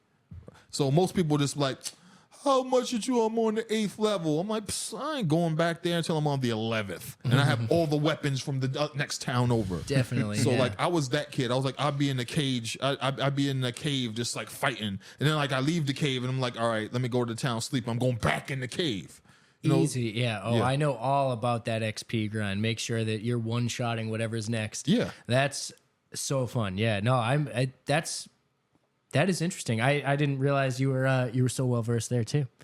Yeah, man. Like I'm old, so like when you're born in 1975, one thing I just want to talk about too is like the idea of there are kids that are alive now that they're like, oh, so now anime's cool, right? When I was a kid, I used to get made fun of. I'm like, dog, I was watching the first wave of people watching anime. People come over my house. We have a whole studio. We had like dudes rapping at the crib. Were you watching Yu Yu Hakusho? Nah. No? We're watching something that was actually good. So we'll be playing. You don't like Yu Yu Hakusho? I'll get into that. We got anime beef. I'll get into that. Anime beef. I'll get into that, right? So we'll come from playing basketball. You know, we had a whole studio in the crib. We're doing all this other stuff. And then like, so the first wave of anime that really hit America was back in like the late 70s, early 80s. We're talking about Speed Racer playing in syndication. We're talking about Star Blazers. We're talking about Battle of the Planets. You know, we're talking about Transor Z, all that stuff, right? Force 5, which aired in New England almost exclusively, some parts of New York. So it was a bunch of like Japanese big robot shows. And then we had Mr. Big's Toyland on Moody Street in Waltham, where everybody was going to buy the big robots and stuff like that with the die-cast metal fist where kids were swallowing and dying. So, those were the days. Huh? Those were the days. That was the wave. Like this is before Transformers and even like later on we get to like what was it, the Voltrons, right? Yeah. This is before that. So I was that wave of kids. Now when we get into anime, it's the late 80s. And this is when Viz starts putting out like translations of manga and like OAVs that we hadn't seen because they didn't come overseas yet. This is when like Maida Psychic Girl comes over. The first Go-Go 13 translations come over. Like, you know, we see like what's his name? Crying Freeman, stuff like that. Now, we had this thing called the International Channel on cable. And this is the first place where we see Dragon Ball Z in full Japanese. Early 90s, 93, 94, 95. Not a fan of the Japanese dub of Dragon Ball Z, but yeah, it's still fire. All Japanese, nothing cut out. Original. We're watching it, pretty not graphic. Knowing what's going on. And also, this is the first wave of late 80s, early 90s. This is the first wave of MIT, UMass Boston, Harvard having anime clubs. And what they did was they would get laser discs straight from Japan, OAVs, movies, and they would double them onto super VHS tapes. Okay. And then they would show them. Like you go there and you show them, and then after they show them, like, yo, that's crazy, man. I never seen this shit before. This, really? So then they hand you this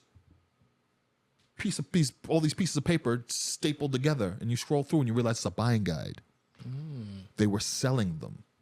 So I had all this early anime. So I have like Gogo 13, The Professional, in all Japanese. I had like what was Macross, the Macross movie, and the original Japanese. And English, it was called Clash of the Bionoids, and they edited the shit out of it. Okay. So I had all of this stuff. Bow. You know, I had all this stuff. So I had like Crying Freeman, Fist of the North Star, what do you call it? It was called Wind Ninja Chronicles, but later it was called Ninja Scroll. We had all this stuff. Goku Midnight Eye, like all this stuff. Metal Skin Panic. I'm waiting for any of these to be familiar. So what? These were in the 80s? This is the late 80s, early 90s. M66. Damn, okay. M66 Black Magic. So like the Yu Yu Hakusho's and like all that stuff. Like Hunter, Naruto. Like all that shit came later down the road. Yeah. But like there was a lot of OAVs. Guyver was like one of the early ones. When everything really hit the fan is when you could buy, because Marvel and Epic had a deal where they started putting out Akira, the Akira books, and then Akira started announcing, "Hey, in Japan, we released the movie, but we're gonna release it in America soon." So around Christmas 1989, they started putting Akira in art houses, and then this is also when they started having Comic Cons and like Anime Fest started, like 89, 90. So these are the first anime fests. So this is the first wave of anime hitting 90, 91, 92, right? So this is early. So I was early on it, and people would come over the house and they'd be like, "Yo, what is it? Yo, that dude just punched somebody through the chest. Like this dude got his head cut off. Is she giving him head? What kind of cartoons y'all watching?" And so that's crazy. Yeah, so that's the first wave of anime, and then people were like, "Yo, could you put on that joint? I want him to see it." So like we were the first wave of kids that were watching anime. But the thing was, when did anime get weird and it's only something that like certain kids watch? Is because kids were making it their whole personality. Yeah. It was part of a complete breakfast for us. Yeah. You know, like we would watch it in addition to all this other stuff. So it wasn't like something that we were solely focused on. Yeah. But by the time you get to like the late 90s, this is when Sailor Moon starts airing at 6 a.m. on TV. You got kids dressing up like that at school. Yeah, the kids start coming to school dressed up as that. It was like that was weird. That is weird. Like I loved Captain Harlock, right?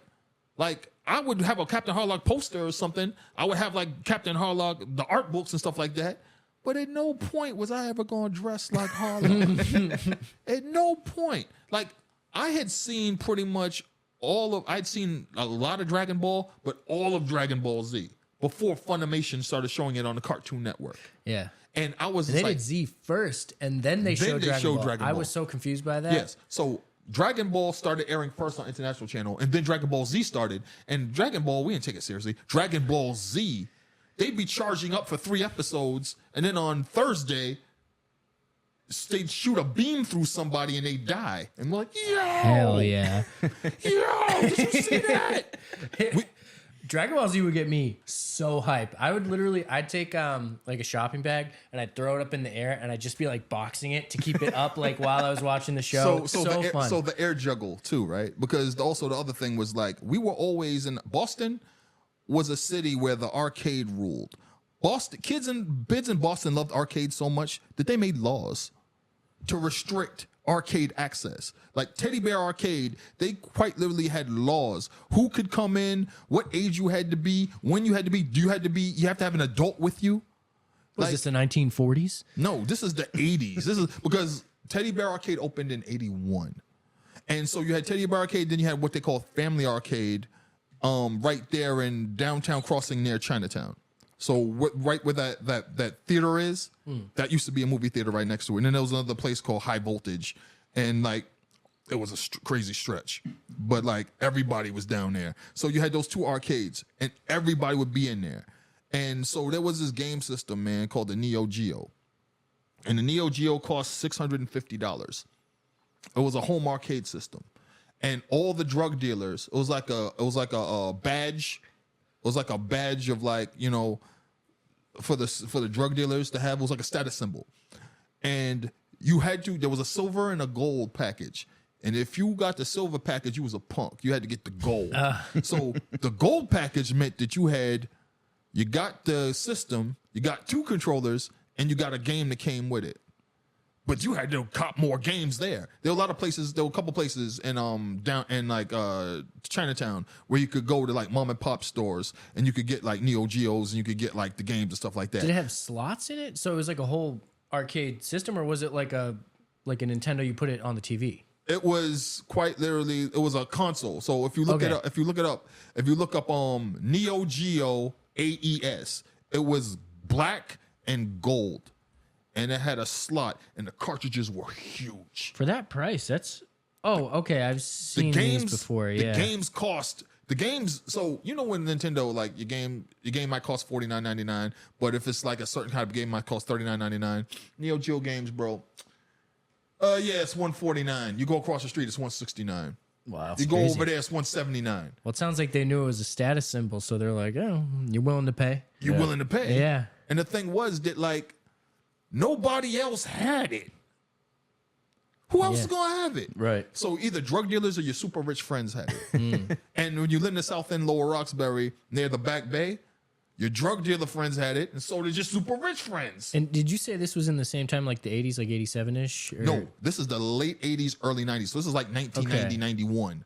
When I'm this wondering, yes, because if the inflation rate was similar, that would be like $2,000, maybe like 1,800, something like that. That for a system, 649 in 1990 versus 2025. The inflation calculator will make your head explode. yeah, 600. 1990 versus 2025. Yeah, because it was about times 3. Yeah, 1,448. Yeah, that's Wild. crazy. That's just for Yeah. the base system. insane. Wow. Yeah, That's just for the base system. but that's what I'm wondering. There's not even a system like, I think a brand new Xbox, and they're expensive right now, are like 700. And Yeah. but that's high. When they were first released, it was 500. But yeah, I mean, I don't know. I mean, it's all about the number, because back then people were still talking about 600. So it's like our mentality. It's not like, I don't know. That is kind of weird. I don't. the Atari, they were selling Atari 2600s for like $49.99. And the whole hook was, it's under $50. It was like, but it's a 2600. It's Atari. I was like, when you get into the crib, he's like, yo, this only costs $50. I was like, dude, it's an Atari. We can't do that anymore. The 99 thing, huh? We lost our pennies. Oh, Isn't yeah. that sad? Yeah. That is sad. Save your pennies. They're worth something now. Yeah. I got a few. So the wild thing is that like all this helps me when like people hit me up and they want to do like documentaries or talk about sports or stuff like that, because they're like, wait, do you remember the 1978 Red Sox? I'm like, yes. My entry point to sports fandom is 1978. 78. We got to get you on So with Neil. 78 was the Bucky Dent year, right? Yes. So Bucky bleeping Dent. I remember. So this happened between a span of months. I remember watching the Red Sox lose game 163. Yep. And Bucky didn't hit the home run. And I have no idea that this is going to be my entire life going forward. And then a couple months later, the Patriots play a playoff game versus the Houston Oilers. It was New Year's Eve. It was New Year's Eve. So it was New Year's Eve 1978. It's 1979 the next day. Yeah. And the Patriots played the biggest game I think they ever played in my head. Yeah. And they played the Houston Oilers. And the thing is, the Houston Oilers had like a really mediocre quarterback, but my sister was in love with him. His name was Danny Pastorini. And they had this dude running back. He was like a super soldier named Earl Campbell. I know Earl Campbell, yeah. Danny Pastorini beat their asses. And that year, the Patriots had like one of the all-time greatest like rushing NFL teams, but nobody talks about them because they lost that playoff game. So I'm like, okay. Who's the running back? They had Steve Grogan ran for a gang of touchdowns. Okay. I think they had Craig James. He had just started. They had like they had a bunch of people on that team, right? Yeah. So 1978, they're like a great rushing team. But then later on, like, I'm like, okay, so the Patriots will be good next year, right? Right? Bro. the next time the Patriots are good, it's 1985. And we get smoked in the Super Bowl. But they get smoked in the Super Bowl. Yeah. But they did something that nobody had ever done before. They went to the Super Bowl playing 3 road games and won all 3 against people that beat them in the regular season. That's impressive, yeah. Like, they got beat by the Jets. They beat the Jets' ass in that first playoff game. Didn't expect that. They got beat by the Raiders. They beat the Raiders' asses. And the Patriots and the Raiders is one of the most under-discussed rivalries. Oh, yeah. Like, even the owners hated each other. Yeah. Like straight They're up. still not over the Tuck rule, the Raiders fans. If you bring up the Tuck rule to a Raiders fan, they can eat a dick. Yeah, man. I agree. I'm like Darryl Stingley, Jack Tatum. Yeah. Y'all will never, ever get right for that. Right. Like, y'all are in hell forever for that. And there was a roughing the passer, bullshit roughing the passer call at one point. Yeah. Yes. Like, and those owners hated each other to the point where Sullivan straight up went to court and testified against the owner of the Raiders. And the whole NFL was like, yo, that's crazy. He testified against you. And y'all both were in the AFL together. Y'all got real beef, bro. Like, damn. Like, that's a never forgive action right there. You send ninjas to his crib. Like, Jesus Christ. So they had real beef. But they beat the Raiders, which was big. But the hugest thing for me when I was a kid, I'll never forget the day, bro. The Squish the Fish Squish game. the Fish. December 28th, 1985. It was right after Christmas. I remember me, my brother, my sister all went over our grandmother's house. I think she lived in Austin. And we were there and we were waiting for to leave her house so we could get on the bus, go home and watch the rest of the game. Because we're like, got the channel changed over here. Like, yeah, sure, Grandma. Absolutely, Grandma. Yeah, Grandma. They got a touchdown. Grandma is like, call home, like, hey, what's up? It's like, yeah, y'all watching the game? Yeah, we're watching the game. How's Elma doing? Yeah, she's good. She's fine. She's okay. You want to talk to her? Talk to Mom. You know? So, like, and then I remember we got back on the bus, we got home, and the Patriots won the game, and we lost our minds because I recorded it. Okay. But it looked terrible because I didn't have cable yet. So it was horrible. It was like lines through it and shit. But man, I was just like, yes, they won the Squish the Fish game. It was like, they're going to the Super Bowl. They got out to a 3-0 lead in the Super Bowl. They forced the first turnover. Yeah. Kicked the field goal. So the funny part about that is I'll never forget this. Again, I'll never forget this. Why keep saying that? We know. My mom baked a cake to celebrate the fact that the Patriots were in the Super Bowl. And my mom said these words. She said, these words came out of her mouth. She said, everybody gets a slice when the Patriots get their first touchdown.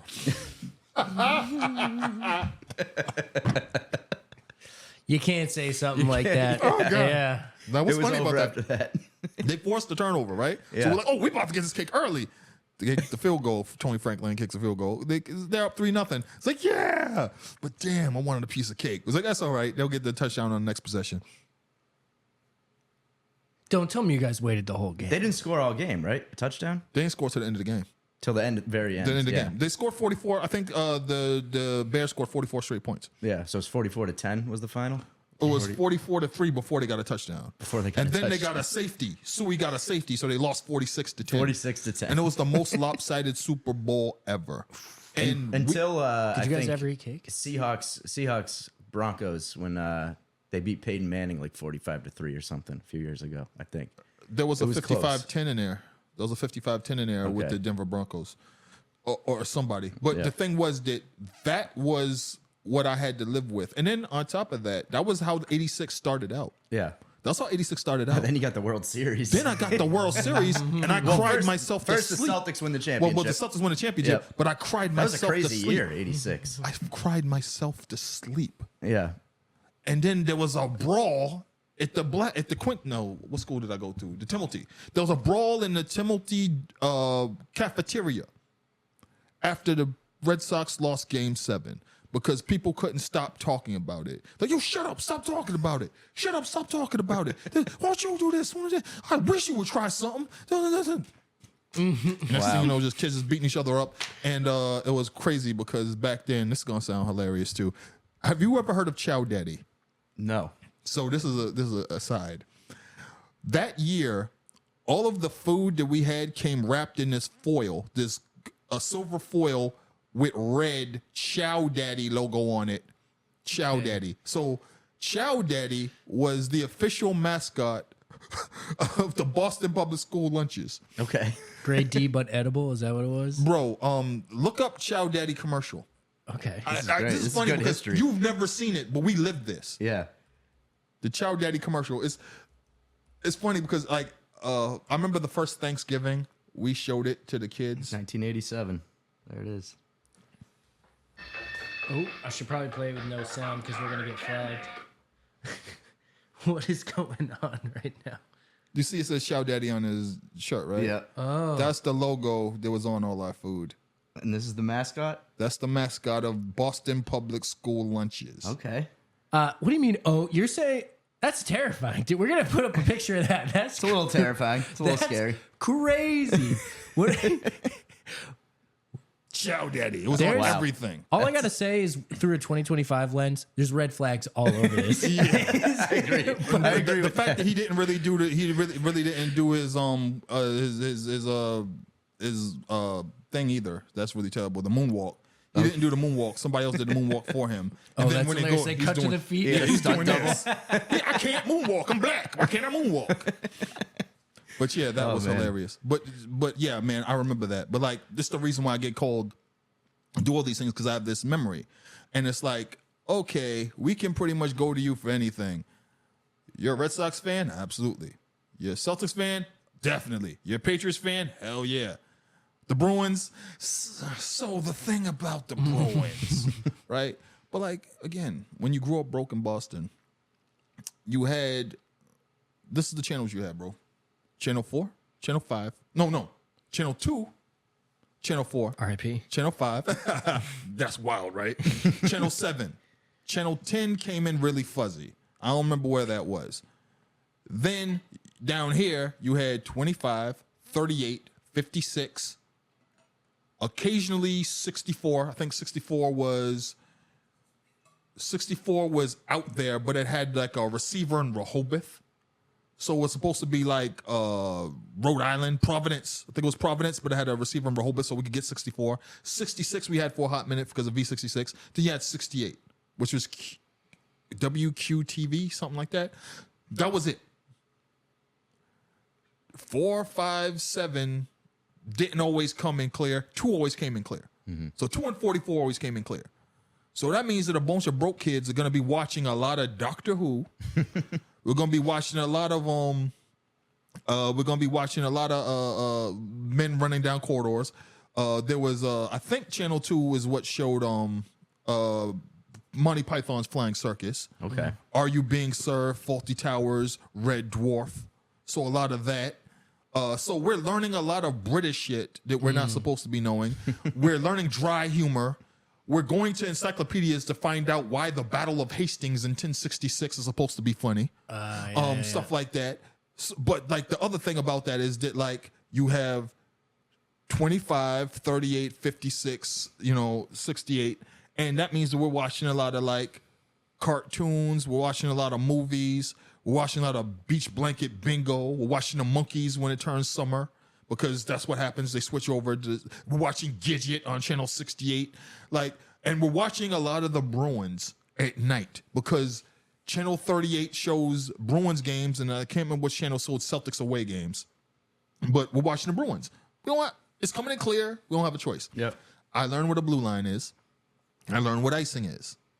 And then they would have this, the Pee-wee games that would happen in between the periods. Yeah. So it'd be like Dighton Rehoboth versus Swampscott, and these kids would come out on the ice and they play this little mini game. They still do that. Oh, they still Yeah, do that? we went to a game last year, and I was Oh, saying, I'm like, yeah. those kids must feel so cool because Yep. it was like a Wednesday night. They got school tomorrow, and they're probably going to be like, I was at the Garden, I was on the ice. That's got to crazy. feel Yeah. amazing. But so this is like the late 70s, early 80s. We're watching this, right? So like that's how I know hockey. Yeah. But I don't have any connection to hockey. Right. There's baseball diamonds all in my neighborhood. There's basketball courts all in my neighborhood. Nobody plays hockey. Yeah. But I get into Boston Latin School. Boston Latin School is one of the few schools that had a predominantly white student body. And at gym, this is when we get introduced to the idea of playing, all right, we're going to play street hockey. You got a bunch of kids from South End, Lower Roxbury, parts of Dorchester, Jamaica Plain, Mattapan, and they're like, hockey? And then all the white kids are like, yeah, hockey. We're going to tear you brothers up.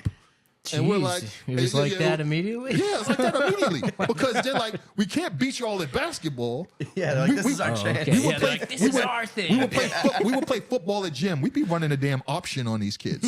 Right? We'd be busting their asses. So hockey was like, yeah, we're going to kill this is y'all. all we got left. It's all we got left. And then the funny thing was, like, when the school year started, we're getting killed at hockey.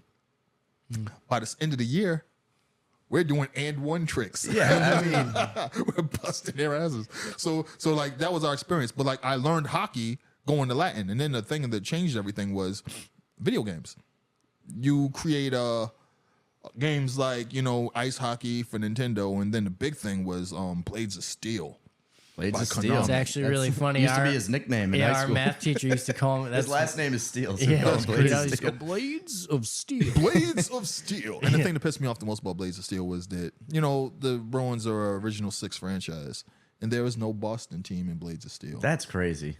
Was that a licensing thing, you think? Is that all about economics? No, that was just oversight because they got Minnesota in there. I'm like, you got Minnesota, you got Vancouver, but you don't have Boston. We were pissed off. Yeah. We were pissed off because Blades of Steel is a great game. Blades of Steel is great. You have fights. It looks good. It's fast. Ow! You knock somebody down on the ice. You have the advantage.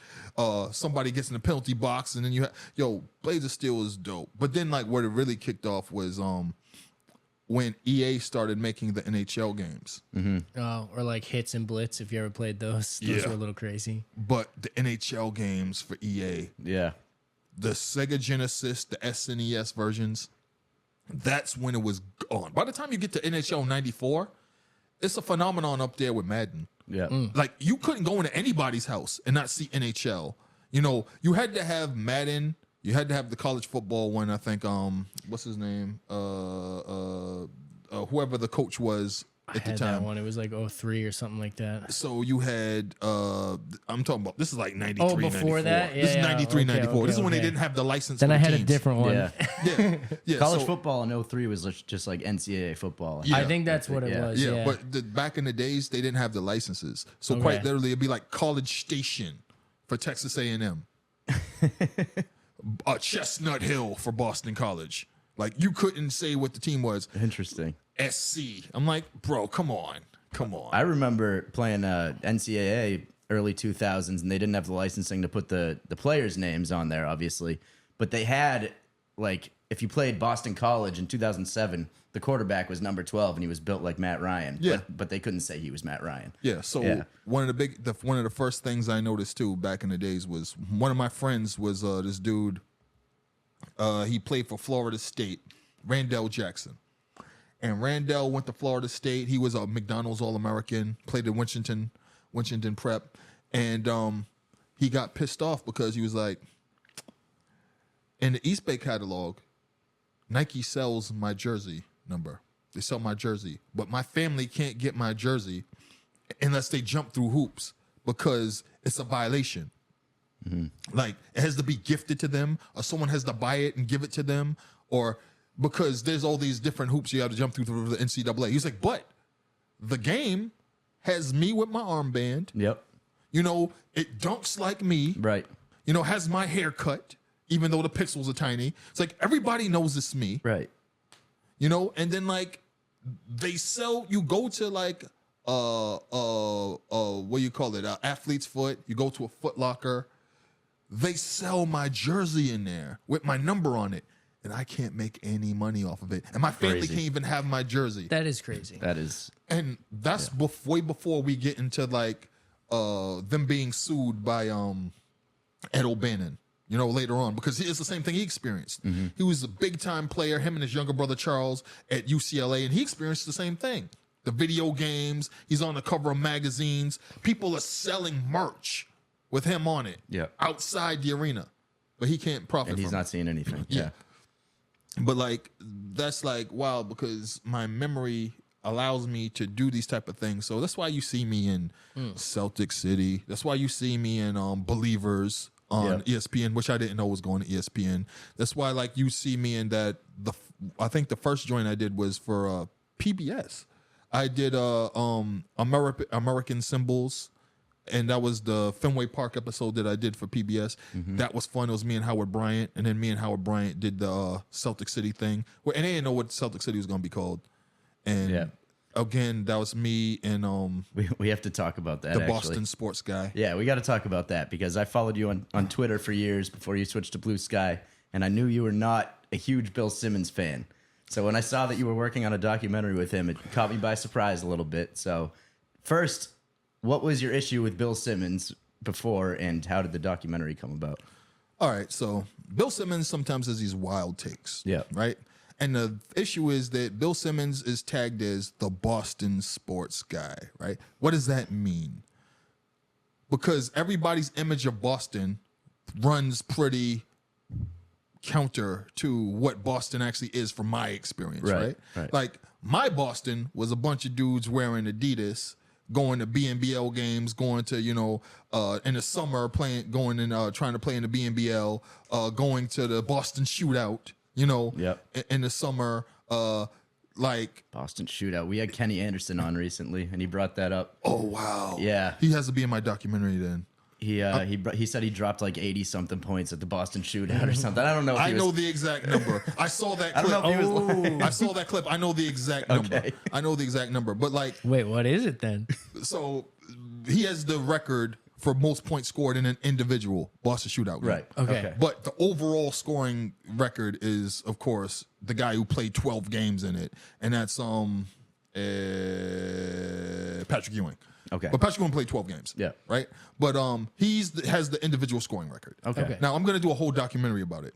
But what happened with Bill Simmons was he got branded as the Boston sports guy, so everybody looks at Boston through the lens of him, and he's the authority and he's everything. Yeah. And I'm like, he's not the be all end all of what Boston is in sports. I never looked at him that way, honestly. But because you live here. And I'm like, the thing is that when you go to a barbershop or you're hanging out, people aren't like, hey, did you hear what Bill Simmons said? Right. It's like, he's not the authority. He's a guy from Boston who you know as the Boston sports guy. I was like, but there are other people that we actually listen to. I was like, if it was for me, I was like, I'd bring up Coach Willie May. Like, that's the guy for us. He covered Boston sports, basketball, football, like everything. Track and field. Like, he was the Boston sports guy for the people in the city. I've never. So the other part was too that back in the days, there was a summer league. So there was a summer league that happened at Clark Athletic Center at UMass Boston. Didn't LeBron play in this at one point? Yes, he did. Okay. I was there. Yeah, I remember you talking about that on Twitter. I have the tickets. So much I've learned about you is from your tweets over the years. Yeah. So I would go, and I was actually covering the summer league online because I was a basketball writer online for all these different websites. They don't exist anymore. Versus, Just B-Ball. Like, I would write stuff for like these different gaming sites that no longer exist. There used to be a website for EA Sports. EA Sports used to have a specific gaming website for the Live that year. Live 02, Live 03, Live 04. I used to write for all these different places. And Game Facts. I used to write for a thing for Game Facts too. And I used to write about like the summer league and all sort of stuff because I was updating people because the rosters used to come out every year for Live and they would be trash. And you would always have to edit or do a creator player. Okay. So the player played right. Yeah. Because the first wave was trash all the time. Because they didn't know who was going to be good or not. They didn't know who was going to be good. The rookies coming in. Yeah. And I was like, there's a vast difference between you can just put in Madden and play Madden. You can't just put in Live and play Live. Because if you got a rookie and he can't block shots, and he blocked 5 shots a game in high school, and he blocked 3 blocks a game in college, but his blocking rating is 25. And I'm talking about somebody like Josh. I'm talking about like Josh Smith. Yeah. Coming out of high school in the new Live, and I'm like, because they made the game in Canada, and I was like, these dudes are terrible. So I had my own thread on there, and I would add the creator player thread and also had the edit thread, and I would show people how to edit and make their own creator players. Wow, that's awesome. Yeah, and EA hated me. EA hated my I bet. guts. Let's put it this You way. were showing them up. Well, guys, this is the first time nobody's ever said this shit on the podcast. I'm going to tell you. I'm the reason they blew up the creator player feature by Live 2005. I'm the reason. Because people were going on to the website, they were going on to GameFAQs, they were going on EA Sports, they were going on different places.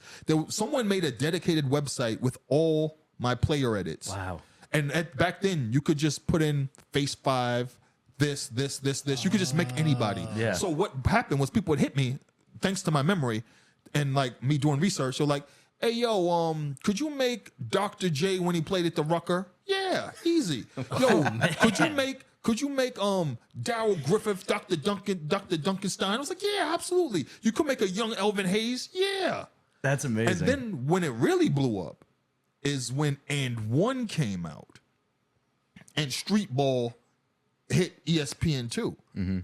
I was making all the And One guys, and I was making all the guys that got on the bus. Wow.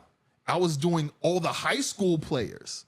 Even Escalade, the and one Yes, guy? yes. That big guy? Yes. Troy Jackson. That guy's Troy awesome. Escalade Jackson. He was the man. Dude, I was making everybody. I was making everybody in high school. I was making the international players. I was making like Shin Jing Hua. I was making Yi Lian Lan before he made it to the league. Wow. I was making everybody.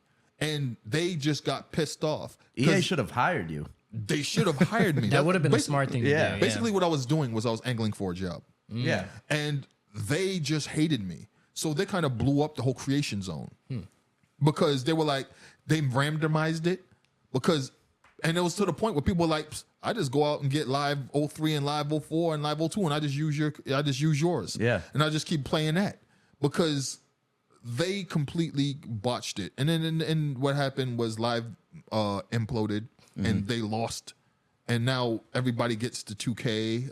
And I don't like those. I don't like the way they play. So I never got 2K, into I it. feel like they don't even change them from year to year. They just change the rosters now. Like it's the same game every year, pretty much. I don't like the way they play. Live, I used to love the way Live played. I think sometimes they went overboard with certain things in the controls. I loved Like, Live. Early 2000s NBA Live 03 with Jason Kidd on the cover. That was my favorite. So, hilarious. We're coming up on it's been 30 years. We're coming up on the 30th anniversary of something that happened to me when I went to Morgan State University in January 1996. But I was over there. I was by myself and broke. And one time, I lived in the biggest room in the entire dorm, O'Connell Hall in Morgan State. It was near Cold Spring. Hillen Road and Cold Spring Lane.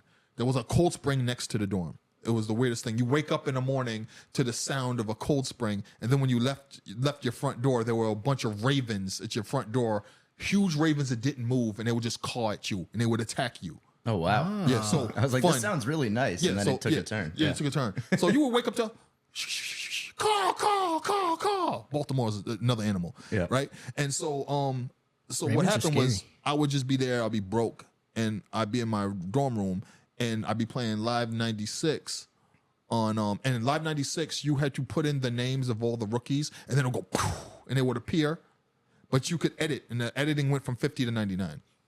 So I was playing Live 96 in my dorm room, and my dude comes in, and he was like, and the Celtics are terrible, by the way. Everybody on campus called me Celtic because I had a number 12 Dominique Wilkins jersey, and no one else was on campus had that. This They were was like, what year? 1996. 96, yeah. So he's not even on the team anymore. Yeah. And so I'm playing Madden 96. I'm playing Live 96. And dude comes in, he was like, I'm using the Celtics. And like, yo, Joe, the Celtics are beating on the Bulls. Like, you're beating the Bulls by 30. Mo, how's you doing that? And he looks at the team. I'm shooting guard. My point guard is Allen Iverson. My small forward is Antoine Walker. My power forward is who was my power forward? Oh, my power forward was Kevin Garnett. So and you built a fantasy team, basically. my center was Marcus Camby from UMass. Yep. And he's like, how you get all them on the game, Joe? I was like, I made them. He was like, yo, could you do that for me? I was like, yo. I said, and my brain snapped. I was like, hey, yo, I'll tell you what. I pulled out a notebook, and I said, write down everybody you want on here. Bring me your game. I'll put them all on. It's like, think of everybody, write it down, everybody could think of. I'll do it for. Need you a little closer to the mic. Sorry. I was like, I'll do it for everybody could think of. I was like, I'll do it for $10. And then I raised it to 15. Yep. And then what happened was I did it so much that I had a notebook and I had everybody's ratings, what their face was, what they looked like, Wow. everything. And so I made money that way. So when I went back home, in like July '96. I told my brother, and we didn't have a PlayStation yet. We still had like we still had a Turbo Duo, and we still had like the SNES and everything else. And I told my brother, I was like, yo, we got to get a PlayStation. So we got a PlayStation for Christmas. But the big thing was Live 97 came out for EA Sports. Now, here's the thing. When I made all these creative players on the SNES, I needed your cartridge. Mm-hmm. So I could put all the creative players on there. I didn't need the game with the PlayStation. All I needed was a memory card. You just copy it over. Yeah. So I needed to have Live 97. And I was back home. And I'm back home where I know everybody at Northeastern, Emerson, BU, MIT, Harvard, and BC. Is this why EA doesn't like you? Yes, that's another reason why. Okay. So it just started back then. So I was like, yo, I could do all this X, Y, and Z, and all I need is a memory card. Give me the memory card. I fill up your live. I take all the players off the rosters you don't want. I add players you like. I fix up everything. I raise everybody's ratings. I hand them back the memory card. And I was doing this for like 15, and 20. So I'm hustling. Mm-hmm. This is 97, 98, 99. And in 2025, that's a lot of money, you know? Yeah, So- but, yeah. But like they completely blew it up. And I had like a crazy online presence. My name online was Green Dynasty for the Celtics. GRNDYNSTY. So if you Google Green Dynasty, the art of CAP making, you might find like some faint thing of it on the web, but a lot of it's gone forever. But I wrote a piece about it on my blog, Poisonous Paragraphs, and I wrote Dart Adams. I wrote Green Dynasty versus EA Sports is what I wrote, and I explained the whole history of it. And it was funny because a lot of people read it. They were like, "Dude, that was you! That was you! That's awesome. crazy!" But yeah, man, like my memory has helped me in a lot of ways, man. I've done a lot of stuff, man. I've been all over the place. That's really cool. I mean, by the time I started playing NBA Live in the early 2000s, it was create a player was like a big feature. Like that was, you made yourself. That's what we all did. You would make yourself. Yeah. But like it's funny that thread happened from me talking about Bill Simmons. That is funny. But the thing is that like I wrote about Bill Simmons and like and then the thing people would be like this, it was like, dude, we don't like really listen to Bill Simmons like that. Like Yeah. he has his takes or whatever. It's like he's not the authority in Boston I always sports. thought of him as more of like a national guy. Like he wasn't a local guy to me. Yeah. So that was the big issue. Yeah. But what happened was when I did Celtic City at first, it was like, yo, he's a producer. I was like, yeah, that's cool. But I never saw him. I was talking directly to, this producer, this other producer, the director, all these other people, right? Yeah. And I didn't see Bill Simmons until they screened Celtic City for the first time. And the wild thing is that when they screen it, it's all these Celtics, there's all these people in there, all these celebrities. And I'm just like, and I'd been to like other celebrity screenings. I was like Murder in Boston was the first one. And that was at the MFA. And this one, I can't remember like what the spot is called, but it was like right down the street from my house. Mm-hmm. So I was like, I quite literally was like, I showered, put on some clothes, put on my, my coat. And I was like, I just went down the street. I was there in like 5 minutes. It was hilarious. And people pulling up in cars. I'm like, Yeah. I live there. I could throw a rock and hit my spot. But I'm in there and it's hilarious because people hit me and I'm showing them pictures of like all these people, all these celebrities. I'm like, and then the joke is people are like, you're not really 6'4". So I said, all right, cool. So I took a picture of me next what's to funny? Derek White. I didn't think you were 6'4" either, actually, until I met you in person. I don't know what it is. I just didn't see it. Because people lie about that. People lie about that height. Yeah. So Yeah. I'm standing next to Derek White. I take a picture next to Derek White. And then I take another picture next to J. Rule Holiday. And then it's me and John Corrales. And I was like, John, you're here. And John's tall too. Yeah. I was like, so now nobody can ever say I'm not 6'4". Because I took a picture next to 3 people that you definitely know are 6'4". Yeah. And if I'm the same height as them, I'm definitely 6'4". So that was the big joke. But then people are like, dog, there ain't no way you and Bill Simmons are in the same place.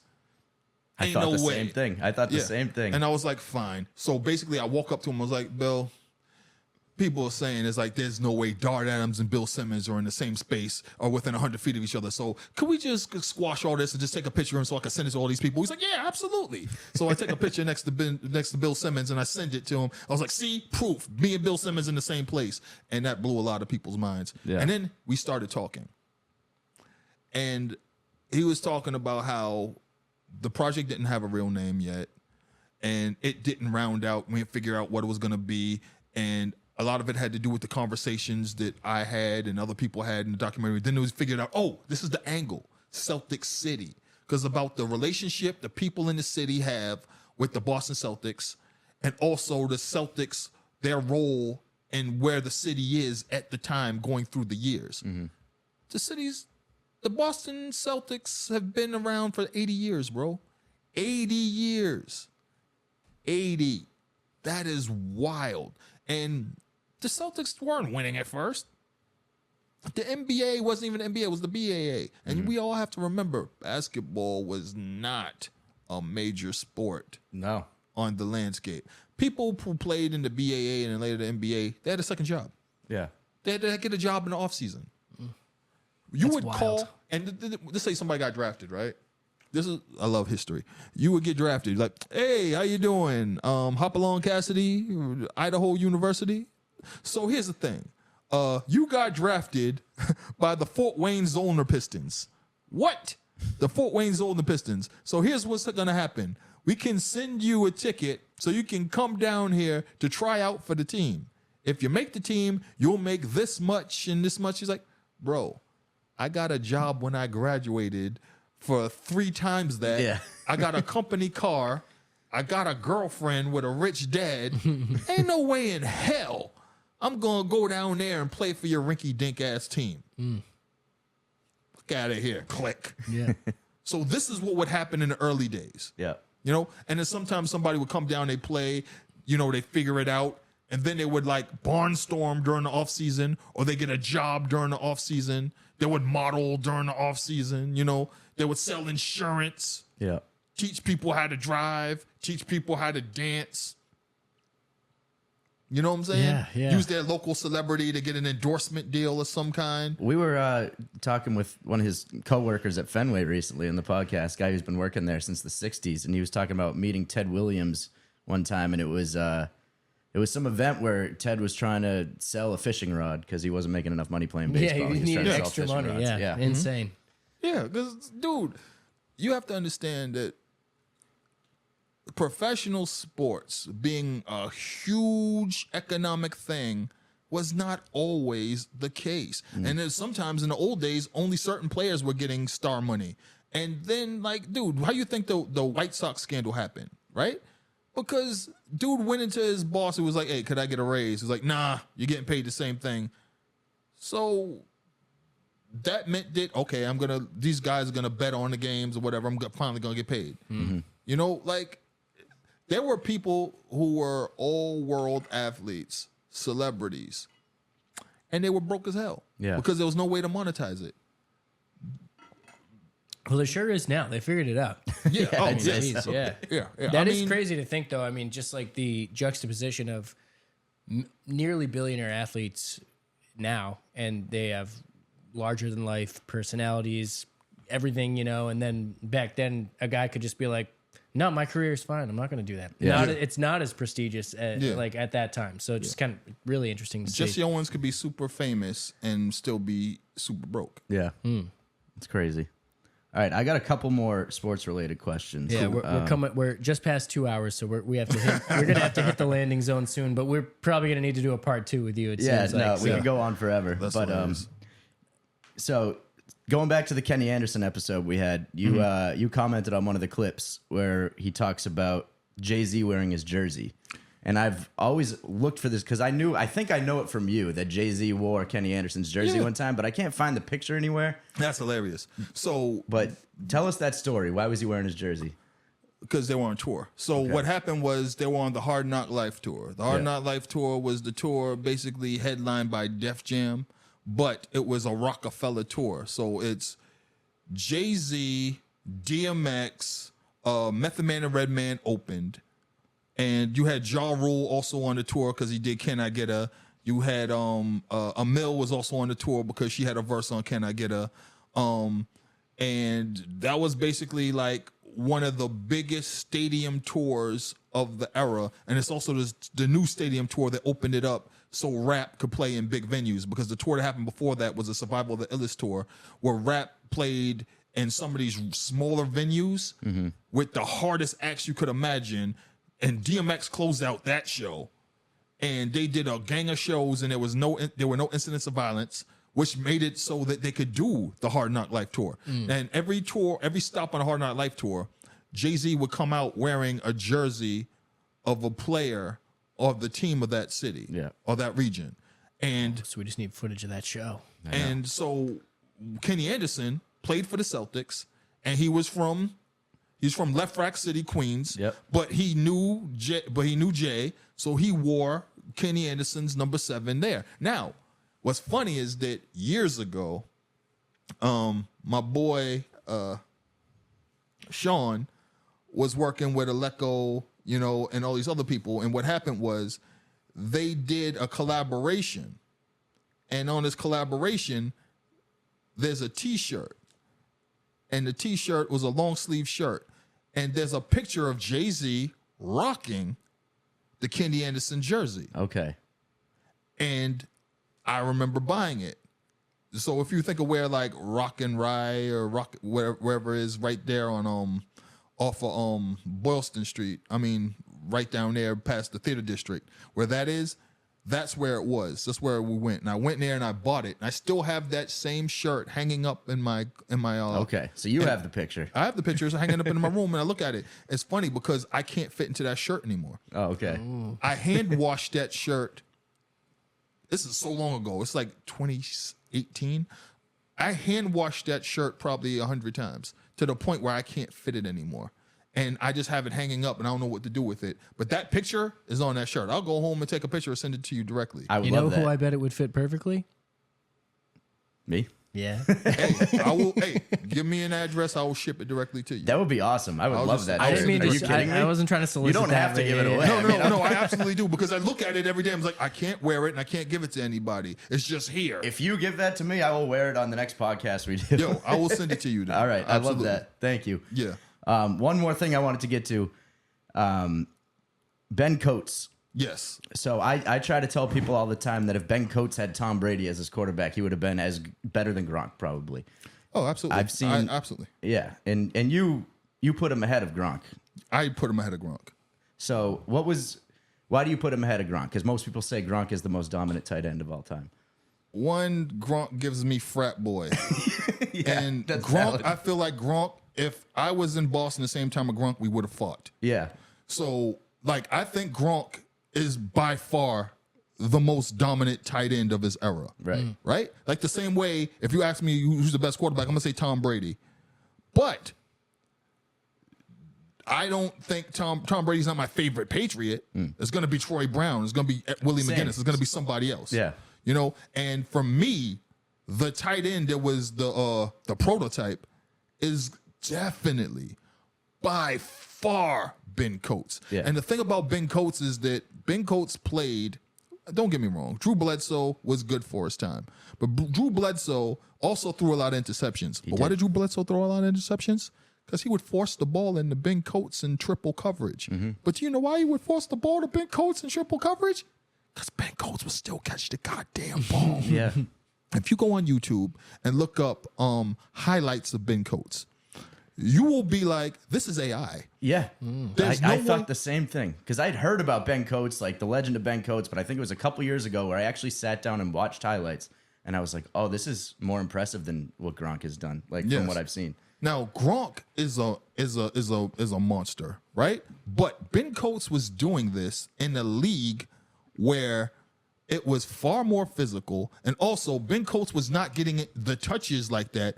And Ben Coates was basically just like, all right, you're gonna get 132 targets because you're reliable. At first, Ben Coates is catching like 66 passes for 680 yards and some touchdowns. Then later on, after a while, we realized, nobody can guard this guy. Nobody can defend this guy. Nobody can stop this guy. Ben Coates didn't get the opportunity to be featured the way Gronk was, because Gronk was able to be featured the way because there were so many more weapons. Right. Back in the days, it was the Patriot missiles. The Patriot missiles were, this is going to sound crazy, Vincent Brisby, Michael Timpson, Ray Crittenden, Ben Coates. Yeah, that's I don't recognize those first three names. You don't recognize those names. No. But Ben Coates was getting it in and getting the ball. Yeah. Then later on, we upgrade, and now you got like Terry Glenn. You got Terry Glenn. Yeah. You know, you might have Sean Jefferson. You know, you might have somebody else on the other side, but it's still about Ben Coates. And when you see, and the thing is that the commentators be like, the ball goes into Ben Coates. Oh, yep, he's a unique player. There's no player in the league like Ben Coates. Yep, he's just dragging people. He hurdled that guy, just threw him off of him. Well, he's still going. Wow, he's so fast. How can he be this fast for a guy this size? You know, he's not even in the end zone yet because he has 5 people on his back. Yeah. That's Ben Coates. Now, Gronk, I was happy to have him on the team. I thought he was amazing. I think that he's one of the greatest tight ends of all time. But for me, it's always going to be Ben Coates. Yeah. Ben Coates up here. And Ben Coates, if Ben Coates played with the kind of weapons that Gronk had. Yeah, and the quarterback. And was featured the way Gronk was, you can imagine what his highlights would be. I agree. And it's about being in the right situation. The football looked like an iPhone in his hand. Yep. He would be running down the ball and the football's just here. Yeah. He's just running his hand. It's like the football's in. It looked like he was carrying like a purse. Like he just he palming the whole ball. His hand is engulfing the ball. And people like trying to hit him. He's like knocking him off. He's like, man, get the fuck off me, man. And like you look at what age he was. And then like his last year he played with like you knew it was over. Yeah. The last year he played with the Ravens. His last year was with the Ravens. Right. And you knew like it was like it's over, man. Like you don't need to play the game anymore. But was he on the Ravens Super Bowl team? 2000? I don't know. He didn't get a whole lot of touches. I think he might have been on that team. But he was just like there. But it was the end of his career. But that dude was a monster. And the thing is that like his stats don't tell the whole story. Right. Because you look, it's like you see like 689 yards, 7 touchdowns. I'm like, bro, that does not tell you. No, I encourage anyone to watch Ben Coates highlights on YouTube. Dude, anyone who didn't watch him play, it's unbelievable. Like you said, he's dragging guys, like 5 guys on his back. And he was the number 1 option when you were in the red zone. And you see some of these red zone catches. You're like, he's throwing to a tight end, and he's dotting the line. He's on his tippy toes going into the end zone. You know, he's making these touch catches. He has people hanging off of him while he's making these catches. Crazy. And then some of the runs that he's doing, you just see him holding the football. You're like, this is not a real person. Yeah. But yeah, for me, Ben Coates all day. Okay. All right. Before we get out of here, I know you said last question, but there's one more that we talked about that we got to ask. Oh, that's right. How could I forget? Who dragged you to New York? No, so we were at an event last night, and somebody who you know well asked me to ask you this. Oh, okay, cool. So he said, ask Dart who dragged him to New York City for the first time and what happened. Yeah, what happened?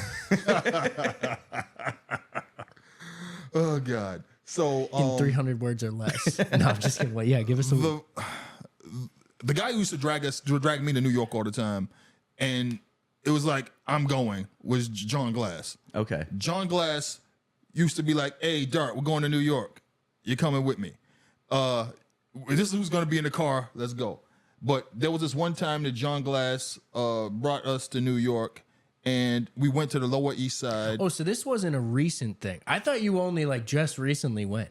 Oh no, dude! No, this was. A while I was ago, surprised to hear that. That's why. Yeah. Okay, so this is an old story. Gotcha. Sorry. Oh, okay. Clarifying. All right. Just wanted to make sure I'm understanding. Right. So he brought us to the Lower East Side, and we're at this event, and it's crazy because it's like 2 a.m. and it's just now happening, and it's everybody in rap. It's like dudes from the Boot Camp Clique, Sean Price's wife is rapping whole verses with a Rock Nest Monster.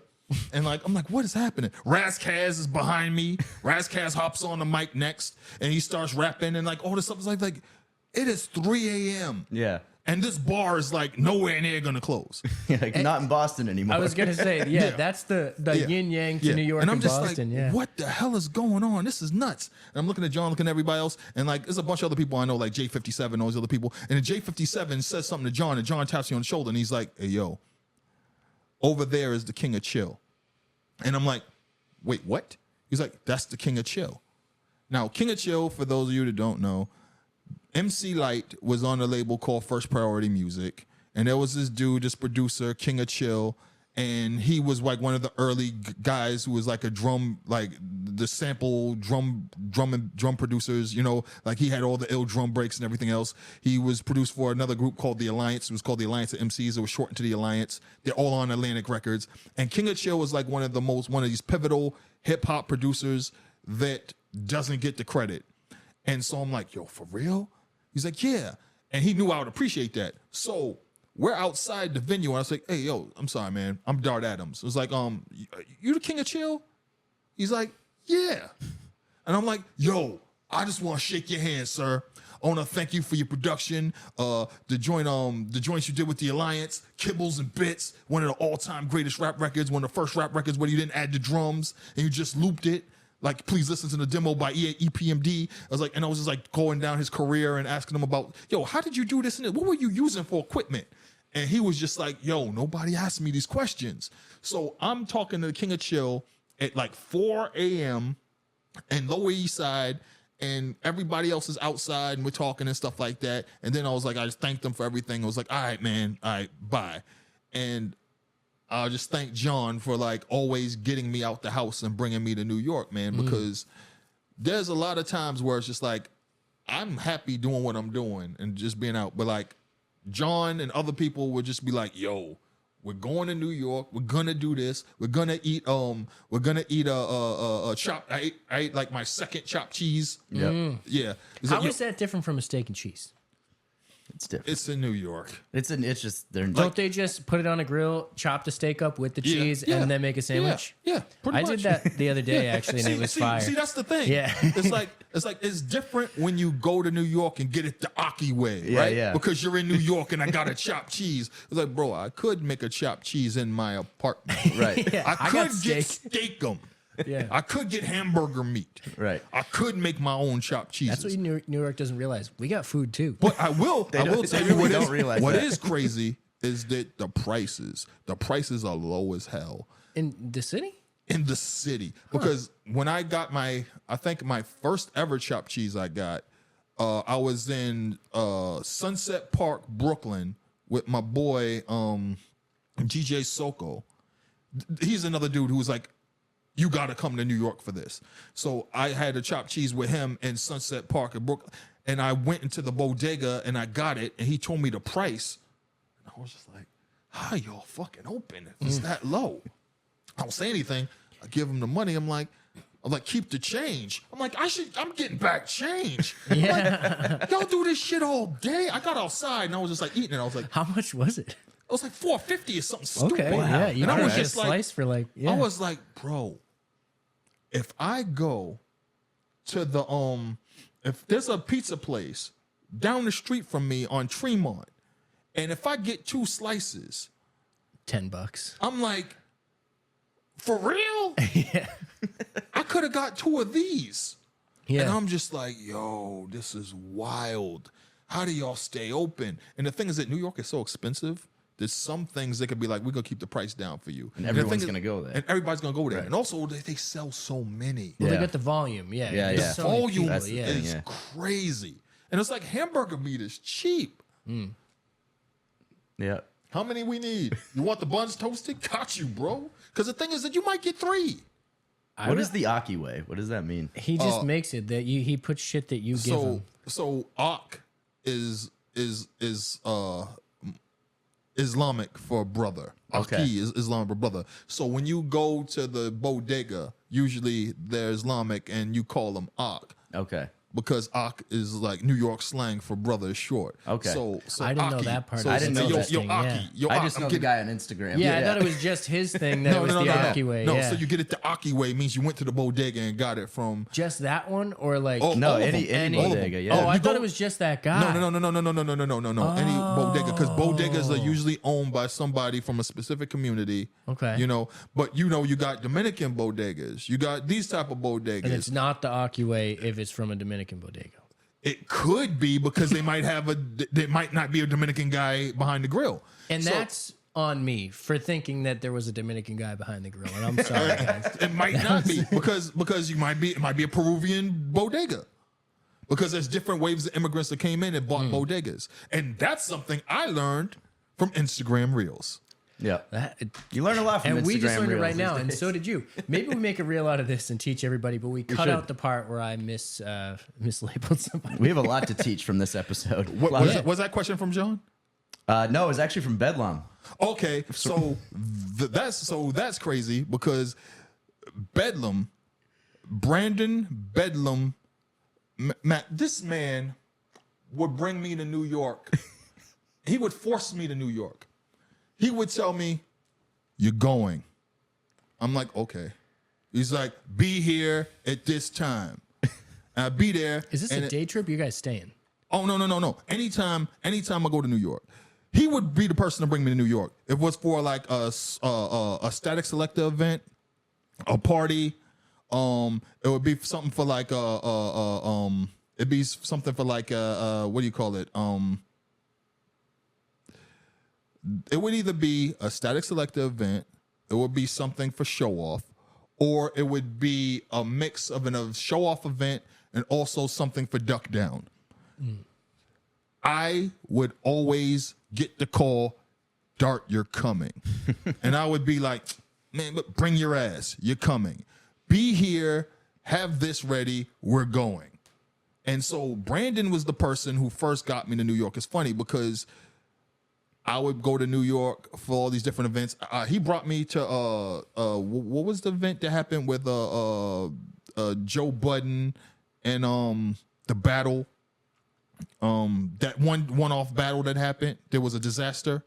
I'm not sure. When was this? It was Joe Total Budden? Slaughter. Okay. Total Slaughter. He brought me to Total Slaughter. So I went to that. He brought me to every Static Selector listening, every event you could imagine. Yeah.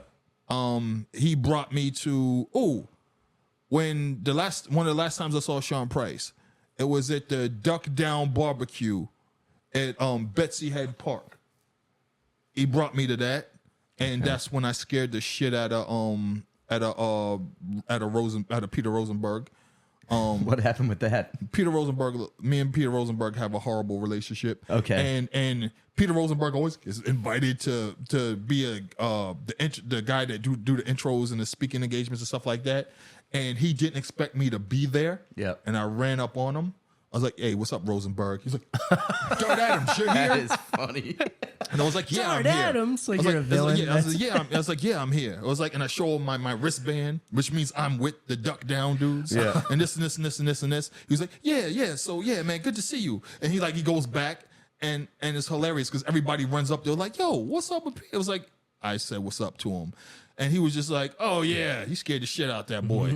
Yeah, man. So like, but I would always get brought to New York for different things. And the thing was that like people would be surprised to see me. And Brandon would always be like, "Hey, yo, look who I brought. Look who I brought." You know, it was like, "Yo, Dart Adams, what are you doing here?" I was like, "This motherfucker told me to get in the van." What are you doing outside of Boston? Yeah, I was like, "This dude told me to get in the van. Otherwise, I wouldn't go." I was like, "You had to pay me to go somewhere." But man, Yeah. Brandon was the dude that brought me to New York most of the time. Okay. And the That's funny thing cool. is, like, after that, but he would bring John and everybody else too. Yeah. And then John would be like, "All right, we're going to New York." So he took it upon himself the next time. Okay. But Brandon Bedlam was the first person to get me in the car, in the van, and bring me to New York to different events. And it was important for me to go out there, man, and important to be seen. I mean, hip hop, New York, what a better place to be. I mean, it's like, and it's close enough, right? Yeah, and I got to yell at people in person, so it was fun, you know. Yeah, because you got to confront Peter Rosenberg. That's because when you do it on the internet, you know, you're not a real person. And Right, he was just right. like, if I bring you to an event and people are like, oh shit, that's you, he's here. You know what I'm saying? It's different. And I finally saw the vision later. I was like, oh. It was important for that to happen. And the thing was that, like, me finally meeting Alvin Blanco and me finally meeting, you know, meeting people like Jerry Barrow, you know, me being there. And, like, again, like, I started, you know, making trips to New York on my own. I think the biggest trip I made to New York on my own was when I went to Fat Beats. You know, I went to Fat Beats one time, and that was big because it was just bugged out to me because I'm like, so Dot X is over there reading the magazine. Master Ace is over here eating a sandwich. You know what I'm saying? Like, this is crazy. That is crazy. That's Thursday for them. But I'm just like, yo, what is going on right now? And it's like DJ Eclipse is over here setting up. I'm like, hey, yo, what's up, Eclipse? He's like, Dart, what are you doing here? You know? so that's like getting to New York and like making people see you. You go from URL to IRL, which is what Dallas Penn, rest in peace, used to say. Put that on a shirt. Wow, Yeah. that's good. Yeah. I like that. It was important to go from URL to IRL. Yeah. Especially these days, nobody's outside anymore. We except for us. We're outside. We're always outside. I didn't go to New York as an adult until last year. I went like as a kid one time. We just like quickly through it, like saw the Statue of Liberty, but didn't experience New York like I would say you should as an adult. You know, so I went by myself, went with friends, and met up with friends, and it was good, really fun. It was more comedy a visit that time. I went to the Comedy Cellar, but we got to go for hip hop because there's been events that we didn't travel to, and like we could have gone. I would love to do that. I feel like that, and it sounds like Definitely. like you said, the city doesn't sleep, so like the party might just start at 2. New you know? York doesn't sleep.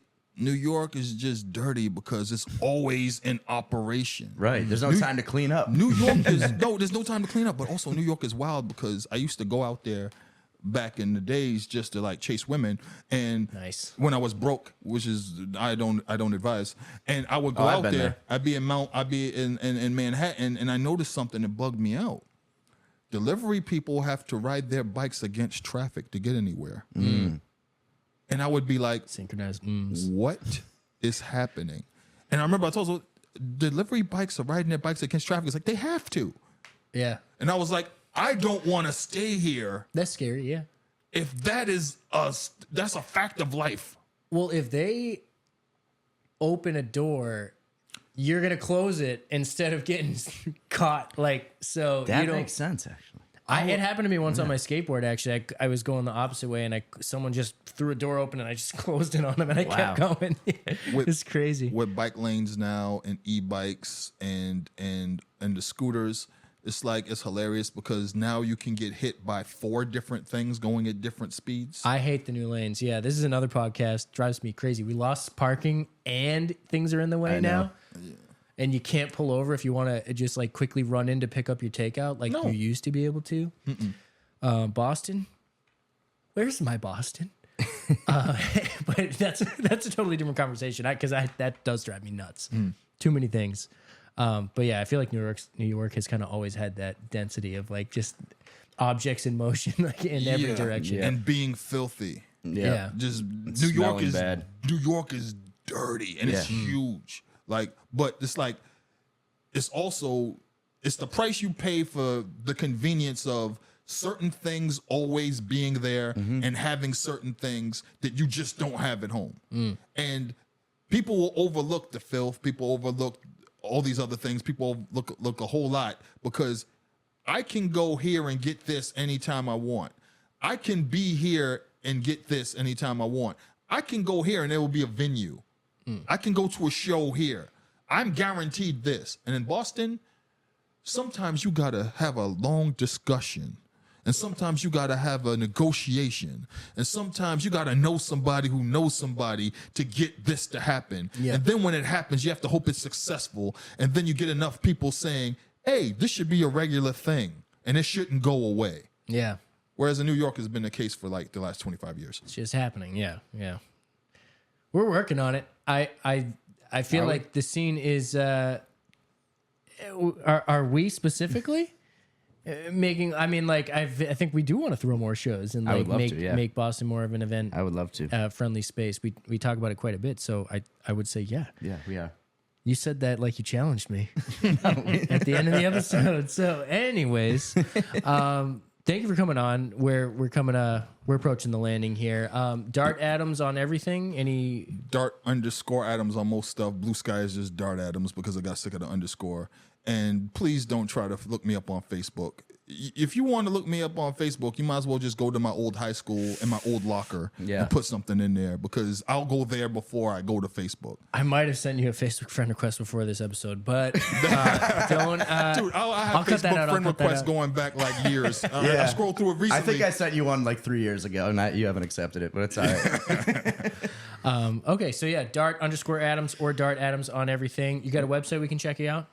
Oh God. I have a Medium page. So if you look at Dart Adams Medium, I have that.